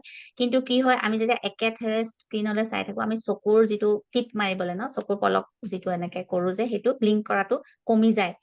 আৰু সাধাৰণতে আমি 1 মিনিটত 18 পৰা 20 বাৰ মান চকু টিপ মাৰো। কিন্তু আমি যদি একেলগে চাই থাকো কম্পিউটাৰ স্ক্ৰীনত, আমাৰ চকু টিপ মৰাটো কমি যায়। আৰু চকু টিপ মৰাটো কমি গলে চকুৰ এই যে লুব্ৰিকেট, যিটো পানী আহে, পানীয়ে টিয়াৰ ফিল্ম থাকে, সেইবোৰ ভৰাই চকুটো যেনেকে সজল কৰি ৰাখে, সেইটো নোহোৱা হৈ যায়। ইফালে ব্ৰেইনেতো আমাৰ চব, মানে সেইটো বহুত হেৰি মেচিন ন। ব্ৰেইনে দেখে যে চকুটো, আমি এনেকে চাই আছো, চকুটো শুকান শুকান হৈছে, ব্ৰেইনে পানী পঠিয়াই দিয়ে চকুটো হেৰি কৰিবৰ কাৰণে। কিন্তু আমি চকু টিপ মাৰি টিয়াৰ ফিল্মবোৰ পূৰণ নকৰো, আৰু ফলত চকুৰ পৰা পানী ওলাব আৰম্ভ কৰে। আৰু তেনেকে তেনেকে আমাৰ চকু আচলতে ড্ৰাই হৈ গৈ থাকে, টিয়াৰ ফিল্মবোৰ ক্ষতি হয়। গতিকে আমি সেই কথাটো বহুত লক্ষ্য ৰাখিব লাগিব। আৰু চকু টিপ মৰাটো বহুত দৰকাৰী। যদি মানুহে এতিয়া কব যে আমি কৰিবই লাগিব কাম, অফিচত কাম কৰো, কম্পিউটাৰৰ আগত বহি কৰিবই লাগিব, আমি কি কৰিম? তেতিয়া তাত এটা ৰুল আছে 20-20-20, মানে 20 মিনিটৰ পিছত কম্পিউটাৰটো, যিসকল পঢ়া শুনা ল'ৰা ছোৱালীও আছে, তেওঁলোকেও যদি সেইটো ৰুল ফল' কৰে, কম্পিউটাৰৰ সন্মুখত বহু সময় বহি নাথাকি 20 মিনিটৰ পিছতে যদি কম্পিউটাৰ বন্ধ কৰি 20 ফুট দূৰত থকা কিবা এটা বস্তু চাই 20 ছেকেণ্ডৰ কাৰণে, তেনেকে যদি আকৌ পুনৰ কামত লাগে, সেই ৰুলটো যদি ফল' কৰে, তেতিয়া আমাৰ আকৌ যিটো ব্লিংক কৰা ৰিডমটো পুনৰ ঠিক হৈ যায়। আৰু তেতিয়া ড্ৰাই আই যিটো মানে সমস্যা হয়, সেইটোৰ পৰা হাত সাৰি থাকিব পাৰে। গতিকে যিমান পাৰো চকু টিপ মাৰিব লাগে। আৰু এতিয়া যেতিয়াই মই এইখিনি কথা জানো, তেতিয়া অকণ বেছিকে চকুটো টিপ মাৰো। আৰু আমি যেতিয়া এক্সাৰচাইজ কৰো, তেতিয়াও আমি চকু টিপ মৰা হেৰি কৰা অকণ সঘনাই কৰো। কাৰণ শুকান আই, ড্ৰাই আই, সেইটো সমস্যাটো বহুত মানে অশান্তিকৰ ন। চকু খজুৱাই থাকিব, চকু ৰঙা পৰিব। আৰু চকুটোৱে আমাৰ সম্পদ। চকুটো কেৱল সৌন্দৰ্যই নহয়, চকুৱে আমাক এই পৃথিৱীখন দেখুৱাই আছে, ভালদৰে ইফালে সিফালে যাব পাৰিছে, আমি পঢ়িব পাৰিছো, শিকিব পাৰিছো চকুৰ কাৰণে। গতিকে চকুটোৰ যত্ন লোৱাটো বহু বহু বেছি প্ৰয়োজনীয়। আৰু বিহাৰদে, আপুনি আৰু কবনে বাৰু ইয়াৰ ওপৰত কিবা আপোনাৰ পৰামৰ্শই হওক? পৰামৰ্শ ঠিক নহয়, চকুৰ এইটোতো আমি গম পালোৱে যে চকুৰ অনুশীলনৰ দৰকাৰ আছে। আৰু চকুৰ অসুখ বিসুখ তুমি কোৱাৰ দৰে হয় থাকিবই, কাৰণেতো ডক্তৰৰ ওচৰলৈ যাব লাগিবই। কিন্তু আমি যদি এনেকুৱা ধৰণে স্বাভাৱিকভাৱে কিছুমান আমি অনুশীলন কৰি থাকো, যিবিলাক অনুশীলনে আমাক আচলতে বহু বেমাৰৰ পৰা আঁতৰাই ৰাখে। এনেকে অন্য বেমাৰৰ কথা বাদেই দিলো, চকুৰ অসুখৰ পৰাও নিশ্চয় আঁতৰাই ৰাখিব।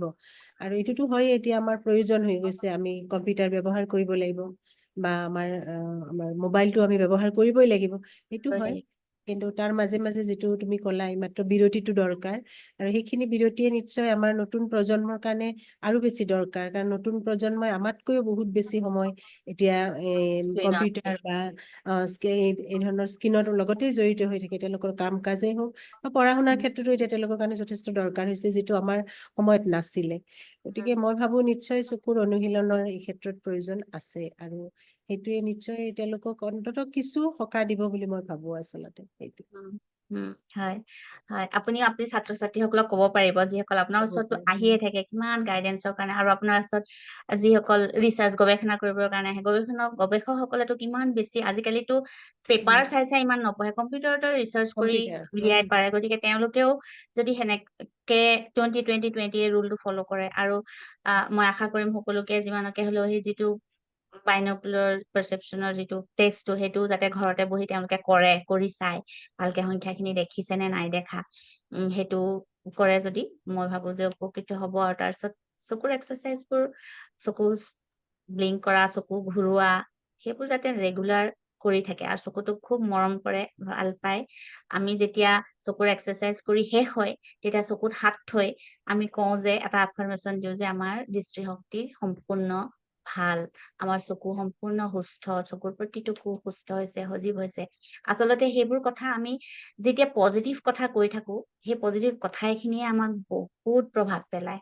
মই ভাবো যে আমি যিসকল উপকৃত হৈছো, 50 ঊৰ্ধ্বত হৈও উপকৃত হৈছো, এই এটা বহু কাৰণ হ'ল আমি এই পজিটিভ এফাৰ্মেশ্যনবোৰ লগে লগে সদায় দি যাওঁ। সেই এফাৰ্মেশ্যনবোৰ আমাক বহু ক্ষেত্ৰত সহায় কৰিছে, আমাক যে হয় আমি ভাল হৈ যাব পাৰো, আমি যি ভাবো আমি সেয়াই হ'ব পাৰো, সেয়া বুদ্ধই কৈছিলে। আৰু আমি সকলোতে পায়ে আছো, আমি যেনেকে ভাবো আমি তেনেকুৱাই হ'ব পাৰো। গতিকে এইটো এটা প্ৰমাণ। আজি আমাৰ লগত এনেকে অনুশীলন কৰি উপকৃত হোৱা ডক্টৰ মৃদুস্মিতা গোস্বামীও আছে। মৃদুস্মিতাইও এয়া 50ত ভৰি দিছে। গতিকে কিন্তু মৃদুস্মিতাইও বাকী যিখিনি তেওঁ অনুশীলন কৰি উপকৃত হৈছে মোৰ স্বাস্থ্য প্ৰশিক্ষণ লৈ, সেইখিনিৰ উপৰিও এতিয়া অলপতে জনাইছে যে মৃদুস্মিতাইও চকুৰ স্বাস্থ্য ভাল হৈছে মানে এটা আনন্দদায়ক অভিজ্ঞতা, যিটো আমি মৃদুস্মিতাৰ মুখৰে জানিম তেওঁ আমাৰ মাজত আহিছে। গতিকে আমি মৃদুস্মিতাৰ লগত অলপ একেলগে কথা পাতো, আলোচনা কৰো। এয়া ডক্টৰ মৃদুস্মিতা গোস্বামী। মৃদু, তোমাক পুনৰ আমাৰ লগত মোৰ লগত পাই বহুত ভাল লাগিছে। তোমাৰ বিষয়েতো আগেই সকলো কথা আমি পাতিছোৱে, কেনেকে তুমি নিজৰ লক্ষ্যত, যিখিনি তোমাৰ হেল্থ গ'ল আছিলে, সকলোতে উপনীত হৈছা, আৰু এতিয়া একদম সুন্দৰ এটা জীৱনটো তুমি উদযাপন কৰি আছা। আৰু সিদিনা তুমি চকুৰ স্বাস্থ্যৰ বিষয়েও কৈছিলা, তোমাৰ এটা সুন্দৰ অভিজ্ঞতা কৈছিলা। এতিয়া আমাক তোমাৰ সেই সুন্দৰ অভিজ্ঞতাটো এবাৰ তোমাৰ মুখেৰে জনাই দিয়াচোন। চকুৰ স্বাস্থ্য ভাল হৈছে বুলি তুমি কেনেকে গম পালা, আৰু তাৰ দ্বাৰা তুমি কেনেদৰে জীৱনটো পুনৰ আৰু বেছি উদযাপন কৰিব পাৰিছা, সেইটো কোৱা। ধন্যবাদ বাইদেউ। চকুৰ এই যিটো আপুনি মোৰ অভিজ্ঞতাৰ কথা ক'ব দিলে, সেইটো কোৱাৰ আগতে মই আৰু এটা কথা ক'ব লাগিব, আৰু দুটা কথা মই ক'বই লাগিব, যে মোৰ মানে আগতে খুব মূৰৰ বিষ আছিলে। মোৰ ধৰক সপ্তাহত 2-3 দিন মূৰ বিষায়, আৰু কলেজৰ পৰা আহো একেবাৰে মূৰ বিষাই আহে, তেনেকুৱা ধৰণৰ আছিল।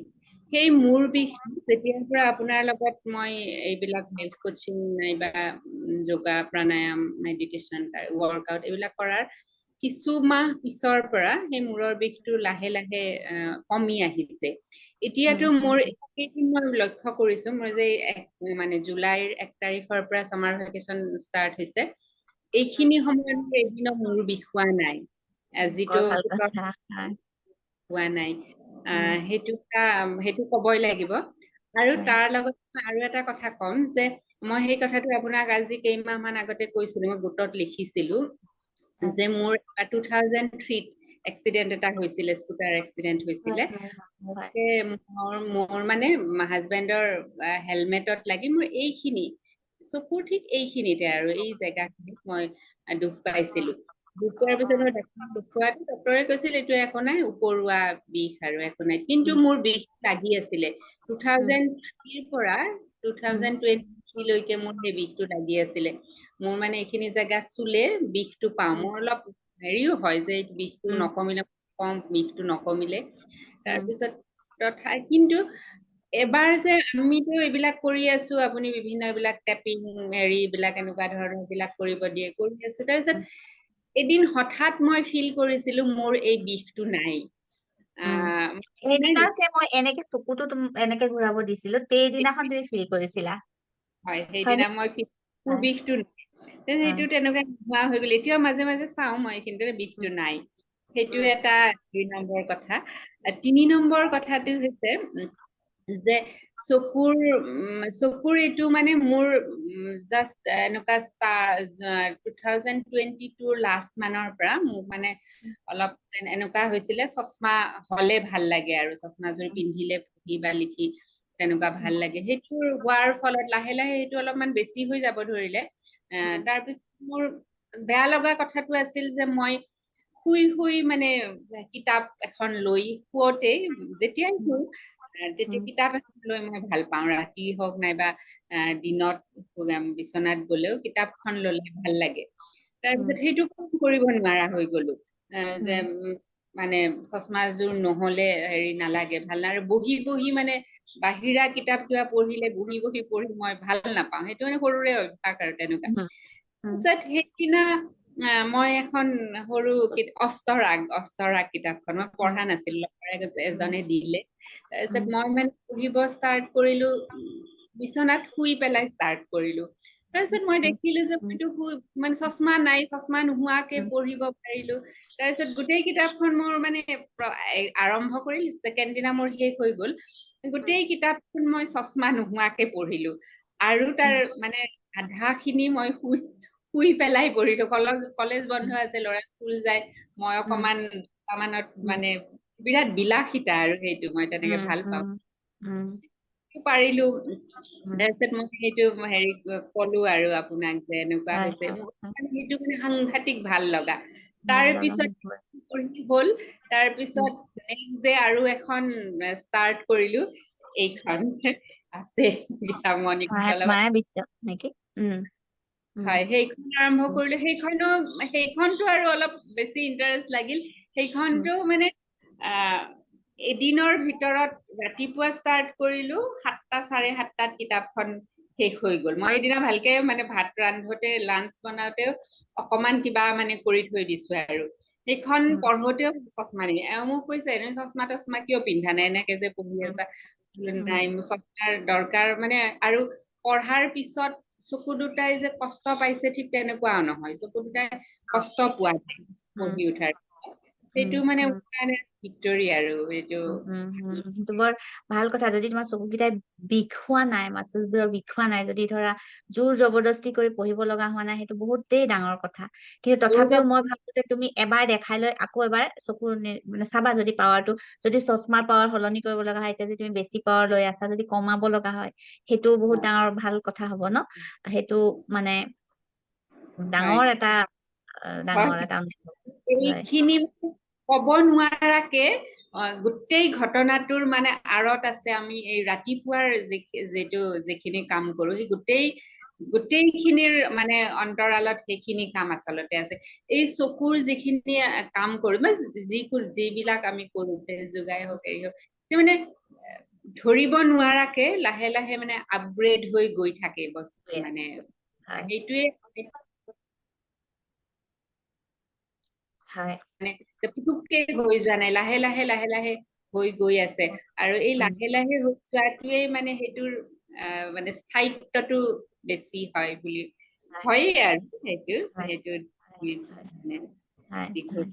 সেই কন্টিনিউৱাছ সেইটো লাগিব মানুহক, মানে নিৰৱচ্ছিন্ন ভাৱে আমি লাহে লাহে লাহে লাহে আগবাঢ়ি যাব লাগিব। আমি যদি বিচাৰো একদম কুইক ৰিজাল্ট লাগে বহুতে সেই ফাষ্টটোৱে চবতকে ভুল পদক্ষেপ হৈ যায় মোক সোনকালে লাগে খৰকে লাগে সেইটো কিন্তু নিয়মীয়াকৈ অনুশীলন যেতিয়া কৰি যায় তুমি বহুত নিয়মীয়াকে সদায় কৰা তোমাৰ যদি সোনকালে কলেজ যাব লাগে তোমাৰ সময় নহলেও তুমি অলপ সময়ৰ কাৰণে কৰি হলেও তুমি যোৱা সেই নিয়মানুৱৰ্তিতাই তোমাক সহায় কৰিছে আৰু সেইটোৱে মই আদৰ্শ মই সেইকাৰণে পুনৰ তোমাক মাতি আনিছো বিভা বাইদেউ সদায় নিয়মীয়াকে তোমালোকে নিশ্চয় দেখিছা একদম বাইদেউ সদায় নিয়মীয়াকে কৰে সেইকাৰণে বিভা বাইদেউ চকুৰ সেইটো অভিজ্ঞতা তেওঁ কৈছে কেনেকে চকুৰ স্বাস্থ্য ভাল হৈছে তুমিও কৈছা চকুৰ স্বাস্থ্য ভাল হৈছে বাকী খিনি সামগ্ৰিকটো ভাল হৈছে তাৰ লগতে চকুৰ স্বাস্থ্য আৰু চকুৰ স্বাস্থ্য ভালৰ কাৰণে তুমি কি কৰিছা তুমি এটা জীৱনৰ এটা বহুত মানে ভাল লগা অনুভৱৰ পৰা বঞ্চিত হৈ আছা সেইটো পুনৰ ঘূৰাই পাইছা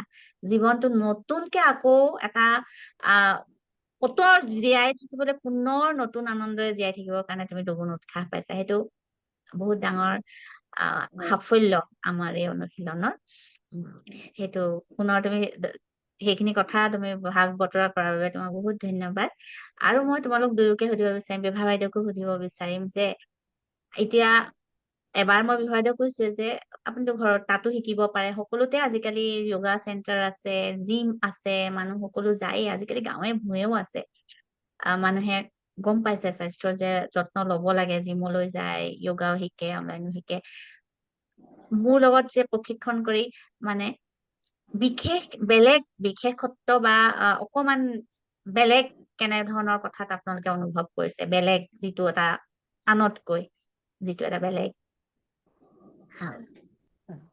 আচলতে বিশেষত্ব বুলি ক'লে প্ৰথমতেই ক'ব লাগিব আপোনাৰ যিটো আপোনাৰ ব্যক্তিত্ব সেই ব্যক্তিত্ব আপোনাৰ ব্যক্তিত্ব ইমান আকৰ্ষণীয় ইমান আকৰ্ষণ কৰে আপোনাৰ ব্যক্তিত্ব সেইটো মই সেইটোক মই 1 নম্বৰ দিম 1 নম্বৰতে সেইটো তাৰপিছত আপুনি যিটো মানে সততাৰে যিটো অনেষ্টলি আপুনি গোটেই কাম গোটেই আৰু আমাৰ যিটো মানে ৰাতিৰ যিবিলাক সেশন হয় মাহৰ 3 তাৰিখৰ পৰা সেইটোও আপুনি খুব অনেষ্টলি কৰে তাৰপিছত হেল্থ কোচিঙৰ খিনিটো মই নকওঁৱে সেইখিনিটো খুব ধুনীয়াকে শেষ হৈছে আৰু যিটো ৰাতিপুৱাৰ সেশন বিলাকৰ আপোনাৰ মানে গোটেই আপোনাৰ ব্যক্তিত্বত সেই অনেষ্টিটো ফুটি উঠে সেইকাৰণে বিশেষ আপোনাৰ ক্লাছ বিলাক সেইকাৰণে বিশেষ তাৰপিছত আমাৰ যিবিলাক মানে বিশেষকৈ চকু বা আমাৰ থাইৰইড হওক এনেকুৱা যিবিলাক আমাৰ সংকল্প দিয়া হয় সেই সংকল্পবোৰেও মোৰ বোধেৰে বহুতখিনি সহায় কৰে যেতিয়া আপুনি যেতিয়া কয় যে চকুৰ ব্যায়ামখিনি শেষ হোৱাৰ পিছত এইটো কৰি পেলাই হাতৰ গৰমখিনি মানে যিটো সেইখিনি যে চকুত লগাই যেতিয়া আপুনি কব দিয়ে সেইখিনি আমি ফিল কৰো মই নিজৰ কথাটো কৈছো সেইখিনি মই ফিল কৰো যে চকুৰ ভিতৰলৈকে এটা মানে হেৰি এটা সোমাই গৈছে সেই বস্তুখিনি ফিল কৰো আৰু যিটো এটা যিটো জ্যোতি বিন্দু চাব দিয়ে সেই জ্যোতি বিন্দু মই এইখিনিত যেতিয়া দুই চেলাউৰিৰ মাজত যেতিয়া আপুনি চাব দিয়ে সেই জ্যোতি বিন্দুটো মই ফিল কৰো এইখিনি যেন মানে এটা গৰম উত্তাপ এটা ফিল কৰো প্ৰথমতে কৰা নাছিলো প্ৰথমতে মোৰ চকু মইও অনেষ্টলি কৈছো প্ৰথম কেইমাহ মান কিন্তু মই চকুৰ এইখিনি কৰি মই সিমান ভাল পোৱা নাছিলো চকু মুদিব লাগে ওপৰত কৰিব লাগে কিন্তু এতিয়া একেবাৰে সোমাই গৈছো মানে সোমাই গৈ পেলাই এইবিলাক গোটেইখিনি হেৰি ফিল কৰো আৰু বিশেষকৈ এফাৰ্মেশ্যন খিনি দিয়াৰ সময়ত সেইখিনি ফিল কৰো সেইখিনি যেন গোটেই চকুত একদম যেন মোৰ এই যিটো মানে হেৰিটো যেন সোমাই গৈছে তাৰপিছত জ্যোতি বিন্দু ফিল কৰো সেইটো আপুনি বিশেষ আপোনাৰ ব্যক্তিত্ব বিশেষ আৰু ধন্যবাদ আমাৰ মানে অনুশীলন খিনি হয় সেইখিনিতে মই এইটো কওঁ জ্যোতি বিন্দুৰ কথাটো মই যেতিয়া শিকিছিলো কাৰণ মই প্ৰশিক্ষণ লৈছো ন যিটো শিকিব তেতিয়া এইটো যেতিয়া আমাক এনেকে কৰি চাবৰ কাৰণে একেথৰে শিকাইছিলে সেইটো দুটা দিছিলে আমাৰ চকুৰ কাৰণে নহয় ধৰা ফেচিয়েল এক্সাৰচাইজ এইটো এটা হয় আচলতে মই ভাবিলো আমাৰ চকু মন মুখ চব সংযোগ কৰি সেইটো আমি কিয় নকৰো সেইটো এটা মেডিটেশ্যনো হল আমি মনৰে ভাবিলো যে এইটো বিন্দু এটা প্ৰথমতে মই অকল বিন্দু কৈছিলো, প্ৰথমতে মমৰ হেৰি কৈছো, মই নিজে নিজে যেনেকে অনুভৱ কৰি গৈ আছো, কিন্তু তাৰ যেতিয়া জ্যোতি এটা বিন্দু, সেইটোৱে যদি আমাৰ ইউনিভাৰ্চখন হয়, তাৰ মাজতে আমি আছো, আমাৰ হেৰি আছে, আমাৰ চিন্তা সমস্যা কিমান ক্ষুদ্ৰ, সেই কথাটো যদি সদায় আমি অনুভৱ কৰিব পাৰো, সেইটো এটা চকুৰ কাৰণেও ভাল হ'ল, আমাৰ গোটেই মুখৰ কাৰণেও ভাল হ'ল, আৰু লগতে মনটোৰ কাৰণেও ভাল হ'ল। সেই বস্তুটোৱে মোকো বহু বেছি মানে আনন্দ দিছে। মই আচলতে যিখিনি মই যে এনেকে প্ৰশিক্ষণৰ পৰা শিকিছো, তাৰ পিছত মই নিজে যি প্ৰয়োগ কৰিছো, প্ৰয়োগ কৰি আকৌ নিজৰ মতে যিখিনি দিব পাৰিছো, দিছো, সেইখিনি কাৰণে মই ভাবো যে সেইখিনি অকমান বেলেগ হয়। আৰু তোমালোক সকলোৱে, মই সৌভাগ্যশালী, মই সদায় যিটো লাষ্টত আমি কওঁ যে চেল্ফ লাভ মেডিটেশ্যন কৰোতে আমি বহুত মই সদায় ভাবো ইমান সৌভাগ্যশালী তোমালোক, মোৰ লগত যিসকল জড়িত হৈছা সকলোৱে, মানে ইমান ৱণ্ডাৰফুল পাৰ্চন। তুমি ব্যক্তিত্বৰ কথা কৈছা, তোমালোক সকলোৰে ব্যক্তিত্ব ইমানেই বেছি আকৰ্ষণীয়, আৰু সকলোৰে মনবোৰ ইমান সুন্দৰ। মই যে কেৱল মন বুলিয়ে নকওঁ, মই মনেই নহয়, তোমালোকে সকলোৱে নিজৰ নিজৰ কৰ্মক্ষেত্ৰত সকলো প্ৰতিষ্ঠিত। তাৰ পিছতো চাব গলে মোৰ কোনো কেৰিয়াৰ বেলেগ একো নাই, মই চাব গলে মই সাধাৰণ গৃহিণীহে। মই ভালো পাওঁ, মই এজনী মাক বুলি কৈ ভাল পাওঁ, গৃহিণী বুলি কৈ ভাল পাওঁ, কিন্তু তোমালোক সকলোৱে মোৰ লগত ইমান সুন্দৰকে যে অনুশীলন কৰি গৈছা, সেইটো মই সঁচাকৈ ভাবো যে এইটো মই সৌভাগ্যশালী। আৰু আমাৰ এইটো যাতে সদায় থাকে সকলোৰে মাজত, সেই নিজক সৌভাগ্যশালী অনুভৱ কৰিলেই কিজানি আমি তেনেকে আকৰ্ষণো কৰিব পাৰো। সেইকাৰণে মই আকৰ্ষণ কৰিছো বিভা বাইদেউ, তুমি আমাৰ লগত, আৰু বহুত ডাঙৰ ডাঙৰ মানে আৰু কেৰিয়াৰত আৰু এটা মই কথা কৈছো। মই কওঁ, হয় মই অকমান কওঁ তাইৰ লগতে, তাৰমানে হয় মই এইখিনিয়ে ক'ব খুজিছো মৃদুস্মিতাৰ কথাৰ লগতে সুৰ মিলাই পেলাই, যে আচলতে আমি হয় প্ৰফেচনেলিটো বহুত আছে তেনেকুৱা অনুষ্ঠান প্ৰতিষ্ঠান য'ত য়োগা কৰিব পাৰি, বা এনেকুৱা ধৰণে জিমতো যাব পাৰি বা কিবা, কিন্তু সেইবোৰতকৈ মই ভাবো কি আমি যে কৰি আছো তোমাৰ লগত, এই কথাটোত মই প্ৰথম কথা, 1 নম্বৰ কথা হ'ল, মই ঘৰুৱাভাৱে কৰিছো, খুব ঘৰুৱাভাৱে কৰি আছো। একো ধৰণৰ সকলো কাম কৰোতে মই ভাবো কি টেনচনটো থাকিব নালাগে।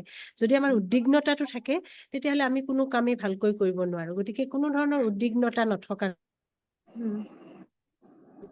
আমি এই ৰাতিপুৱাৰ যিখিনি আমি সেশন খিনি কৰিব পাৰো। আৰু দ্বিতীয় কথা, আমি একেবাৰে আত্মস্থ হৈ যাওঁ, কাৰণ তুমি আমাক এনেকে শিকাইছা যে আমি যিটো কৰো সেইটোত আমি আত্মস্থ হৈ যাব লাগে, আমি কিছুমান সংকল্প ল'ব লাগে। এইবোৰ চাগে বেলেগত কতো শিকোৱা নহয়। মই ভাবো যে আমি কিছুমান সংকল্প ল'ব লাগে, যেনেকে আমি নিজেই ভাবিব লাগে যে আমি নিজেই নিজৰ মনৰ ৰজা। গতিকে এইটোতো বৰ ডাঙৰ এটা বাণী আৰু আচলতে সকলোৰে কাৰণে, মানে ময়েই মোৰ মনৰ ৰজা, বা এনেকুৱা ধৰণৰ বহুখিনি সংকল্প আমি লওঁ। সেইটো এটা ডাঙৰ কথা। আৰু তৃতীয় কথাটো হ'ল যিটো আত্মপ্ৰেমৰ অনুশীলন, সেইটো হয় আমি আমাৰ সকলোৰে ব্যক্তিত্বৰ দিশ কিছুমান আছে বাৰু, তথাপি আমি নিজৰ ব্যক্তিত্বক আমি কেতিয়াও নিজে সন্মান কৰিবলৈ নিশিকো। সেইটো কিন্তু আমাক অনুপমাই শিকালে যে নহয়, নিজক ভাল পাবলৈ শিকা, নিজকো ভাল পাব লাগিব, নিজকো ৰেচপেক্ট সন্মান কৰিব লাগিব। এইটো কিন্তু বৰ ডাঙৰ কথা। আমি কেতিয়াও নাভাবো যে আমি এনেধৰণে কিবা আত্মপ্ৰেমৰ অনুশীলন কৰিব লাগে। সেইটোৱে আমাৰ আচলতে ভিতৰৰ অন্তৰ্লীন যিটো আমাৰ শক্তি, সেই শক্তিখিনি কিন্তু আমাৰ আৰু বেছি মানে কি কৰে, আমাক মানে সেই শক্তিৰে উদ্বুদ্ধ কৰে আমাক। সেই আমাৰো যে মানসিক শক্তি আছে, সেই মানসিক শক্তিখিনি আমি উপলব্ধি কৰিছো, সেই উপলব্ধি কৰা খিনিয়ে আমাক বহুখিনি তাৰমানে সাহস দিয়ে, প্ৰেৰণা দিয়ে। আৰু তাৰপিছত মই এটা কথা আগতেও কৈছো যে আমাৰ যিটো অনুপমাই শিকালে যে জীৱনৰ নেতিবাচকতাখিনি আমি বাদ দিব লাগে, বিসৰ্জন দিব লাগে, যোগাত্মকভাৱে জীৱনক আঁকোৱালি ল'ব লাগে। আৰু এই যে হাঁহি হাঁহি জীয়াই থকাৰ যিটো অনুশীলন, সেই অনুশীলনটো অনুপমাই শিকালে, যে আমি হাঁহি হাঁহি জীয়াই থাকিব লাগে। হয়, আমি হাঁহিবলৈ বিচাৰো, কিন্তু আমাক আনেও কেতিয়াবা হাঁহিবলৈ, মানে আমি হাঁহিলেও আনৰ সমস্যা হয়, সেইটো হয়। আমি ৰাতিপুৱা হাঁহিবলৈ আমাৰ ভয় লাগে, বেলেগে সাৰ পাব নেকি, পাৰ এইবিলাকো পাই যাব। সমস্যা আমাৰ আছে। গতিকে এইটো বৰ ডাঙৰ কথা। গতিকে আমি যে নহয়, আমি সেইটো নহয়, আমি হাঁহি হাঁহি জীয়াই থাকিব লাগে। তাৰোপৰি মোৰ অনুপমাৰ এটা ব্যক্তিত্বৰ এটা দিশে মোক বহুত আকৰ্ষণ কৰে, সেইটো হ'ল মই মন কৰিছো মই যেতিয়াৰ পৰা এই ছেছনত যোগদান কৰিছো অনুময় প্ৰতিগৰাকীৰে খবৰ ৰাখে প্ৰতিগৰাকীৰ এনেকুৱা কোনোবাই যদি আজি কৰা নাই জইন কৰা নাই অনুপমাই গম পায় যে হয় কিবা এটা অসুবিধা হৈছে এই অসুবিধাটো যদি গাৰ অসুখো হয় যে কিবা অসুখ হৈছে সেইটোও ধৰিব পাৰে মোৰ কেতিয়াবা মই সঁচাকৈ কেতিয়াবা নকওঁ বুলি ভাবি থাকোঁ মোৰ গাটো ভাল লগা নাছিল কেতিয়াবা কিন্তু অনুপমাই লগে লগে মেছেজ দিয়ে যে বাইদেউ আপোনাৰ চাগে আজি গাটো ভাল নহয় এই কথাটো বৰ ডাঙৰ কথা কিন্তু সকলোৰে খবৰ ৰখা ইমান ব্যস্ততা অনুপমাৰ মই দেখা পাওঁ কিমান কেইটা ছেছন কৰে কিমানখিনি ৰাতিপুৱা সদায় আমাক কৰোৱাই নিজেতো সদায় থাকে আমি কেতিয়াবা হয়তো আমি উপস্থিত থাকিবও নোৱাৰোঁ তাৰ মাজতো প্ৰত্যেকগৰাকীৰে খবৰ ৰাখে কাৰ কি অসুবিধা এইটো কিন্তু বৰ ডাঙৰ গুণ সেইটো অনুপমাই স্বীকাৰ কৰক নকৰক আমি কৰিবই লাগিব সকলোৱে আৰু আমি সকলোৱে জানো যে এনেধৰণে খবৰ ৰাখে যে আমি যেন প্ৰত্যেকগৰাকী একোখন ঘৰৰ সদস্য সেই কথাটো খুব অনুভৱ হয় আৰু আচলতে এইটোৱে এই যে মানুহৰ খবৰ ৰখা সকলোৰে মনৰ খবৰ ৰখা বা আমি প্ৰত্যেকৰ লগত সংযোগ স্থাপন কৰা এইখিনিয়ে কিন্তু আমাক জীৱনৰ এটা ডাঙৰ দিশ উন্মোচিত কৰি দিয়ে যে এইখিনি আচলতে জীয়াই থকাৰ কৌশল মই সেইটোৱে অনুভৱ কৰোঁ আৰু সেইকাৰণে মই অনুপমালৈ বহুত বহুত ধন্যবাদটো আছেই মোৰ কিন্তু মই বহুত বহুত কৃতজ্ঞ আচলতে তোমাৰ ওচৰত ময়ো বহুত সঁচাই কৃতজ্ঞ আৰু জীয়াই থকাৰ আনন্দ সেইটোৱে আমি যে এটা পৰিয়াল আমি অকল তেজমঙহৰ পৰিয়ালৰ মাজত ইমান সৰু এটা পৰিয়ালৰ মাজত যাব বিচাৰো সৰহ সংখ্যক মানুহে অকল মোৰ প্ৰয়োজন নাই লোকৰ কথা জানিবৰ কাৰণে সেইটো কথা নহয় আমি সকলোকে জানিব পৰাটো কাৰণ এই পৃথিৱীখন এটা ঘৰ যদি বুলি ভাবো আমি সকলোৱে এটা পৰিয়াল আৰু যিহেতু সকলোৰে লগত এটা আত্মিক সংযোগ স্থাপন আমি কৰিব পাৰিছো সেইকাৰণে হয়তো মই অনুভৱ কৰো কেতিয়াবা মই আবেলি ৰাতি ছেছনটো কৰোতে বহুতে কয় বাইদেউ মোৰ এইটো আছিলে আপুনি এনেকে কৰিলে মই কেনেকে গম পালে মই এইটো কৰা নাছিলো এনেকেও মেছেজ দিয়ে কিন্তু সেইটো ভাবো যে সেইটোৱে আমাৰ আত্মিক যিটো কানেকশ্যন আছে সেইটোৱে ইজনে সিজনৰ মাজত আমাৰ প্ৰত্যেকৰে মই জানো যে প্ৰত্যেকৰ প্ৰতি সমানে মৰম আৰু শুভকামনা আছে আৰু আমি এনেকেই আগবাঢ়ি গৈ থাকিম একেলগে পৃথিৱীখন সুন্দৰ কৰিবৰ কাৰণে আমি সকলোকে সলনি কৰিবৰ কোনো প্ৰয়োজন নাই সেই চেষ্টা ল'বৰ কিন্তু আমি নিজে নিজে সলনি কৰি যাওঁ পাৰিলে ওচৰৰ এজনক আৰু সলনি কৰিবলৈ বা সহায় কৰিবলৈ চেষ্টা কৰো নিশ্চয় আমি জীয়াই থকাৰ সাৰ্থকতা আমি নিজে বুজি পাম বা এটা সাৰ্থক জীৱন যাপন কৰিছো বুলি শেষত ক'ব পাৰো বহুত ডাঙৰ কিবা এচিভ কৰাটোৱে সাৰ্থক জীৱন নহয় কিন্তু আমি যদি প্ৰত্যেকটো দিনে এটা পৰিতৃপ্তিৰে বা এজনক হলেও আমি সহায় কৰিছো এই সন্তুষ্টিৰে যদি থাকিব পাৰো নিশ্চয় আমি জীৱনলৈ পৃথিৱীলৈ অহাৰ সাৰ্থকতা আমাৰ আছে আৰু থাকিব আজি পুনৰ মই বহুত বহুত সঁচাকে মৃদু বিভা বাইদেউ আৰু মৃদু মোৰ প্ৰথম প্ৰশিক্ষাৰ্থী আছিলে মোৰ হেল্থ কোচৰ সেইটো কাৰণে মোৰ ইমান বিশেষ এও জানে গতিকে আৰু বিভা বাইদেউ মোৰ একদম মানে সেই হায়াৰ ছেকেণ্ডাৰী পঢ়াৰ পৰা মোৰ লগত সেই সম্পৰ্ক আজি আমি একেলগে এটা সুন্দৰ অনুশীলন কৰিব পাৰিছো সেইকাৰণে আমি ধন্যবাদ জনাও বিশ্ব ব্ৰহ্মাণ্ডকো মই ভাবো সকলো কথা সেয়াই বিশ্ব ব্ৰহ্মাণ্ডৰ ওপৰতে এৰি দিছো আকৌ আমি পুনৰ এনেদৰে লগ হম কথা পাতিম সকলোৰে বহুত বহুত ধন্যবাদ কৃতজ্ঞতা আৰু সকলোৰে বাবে শুভকামনা ধন্যবাদ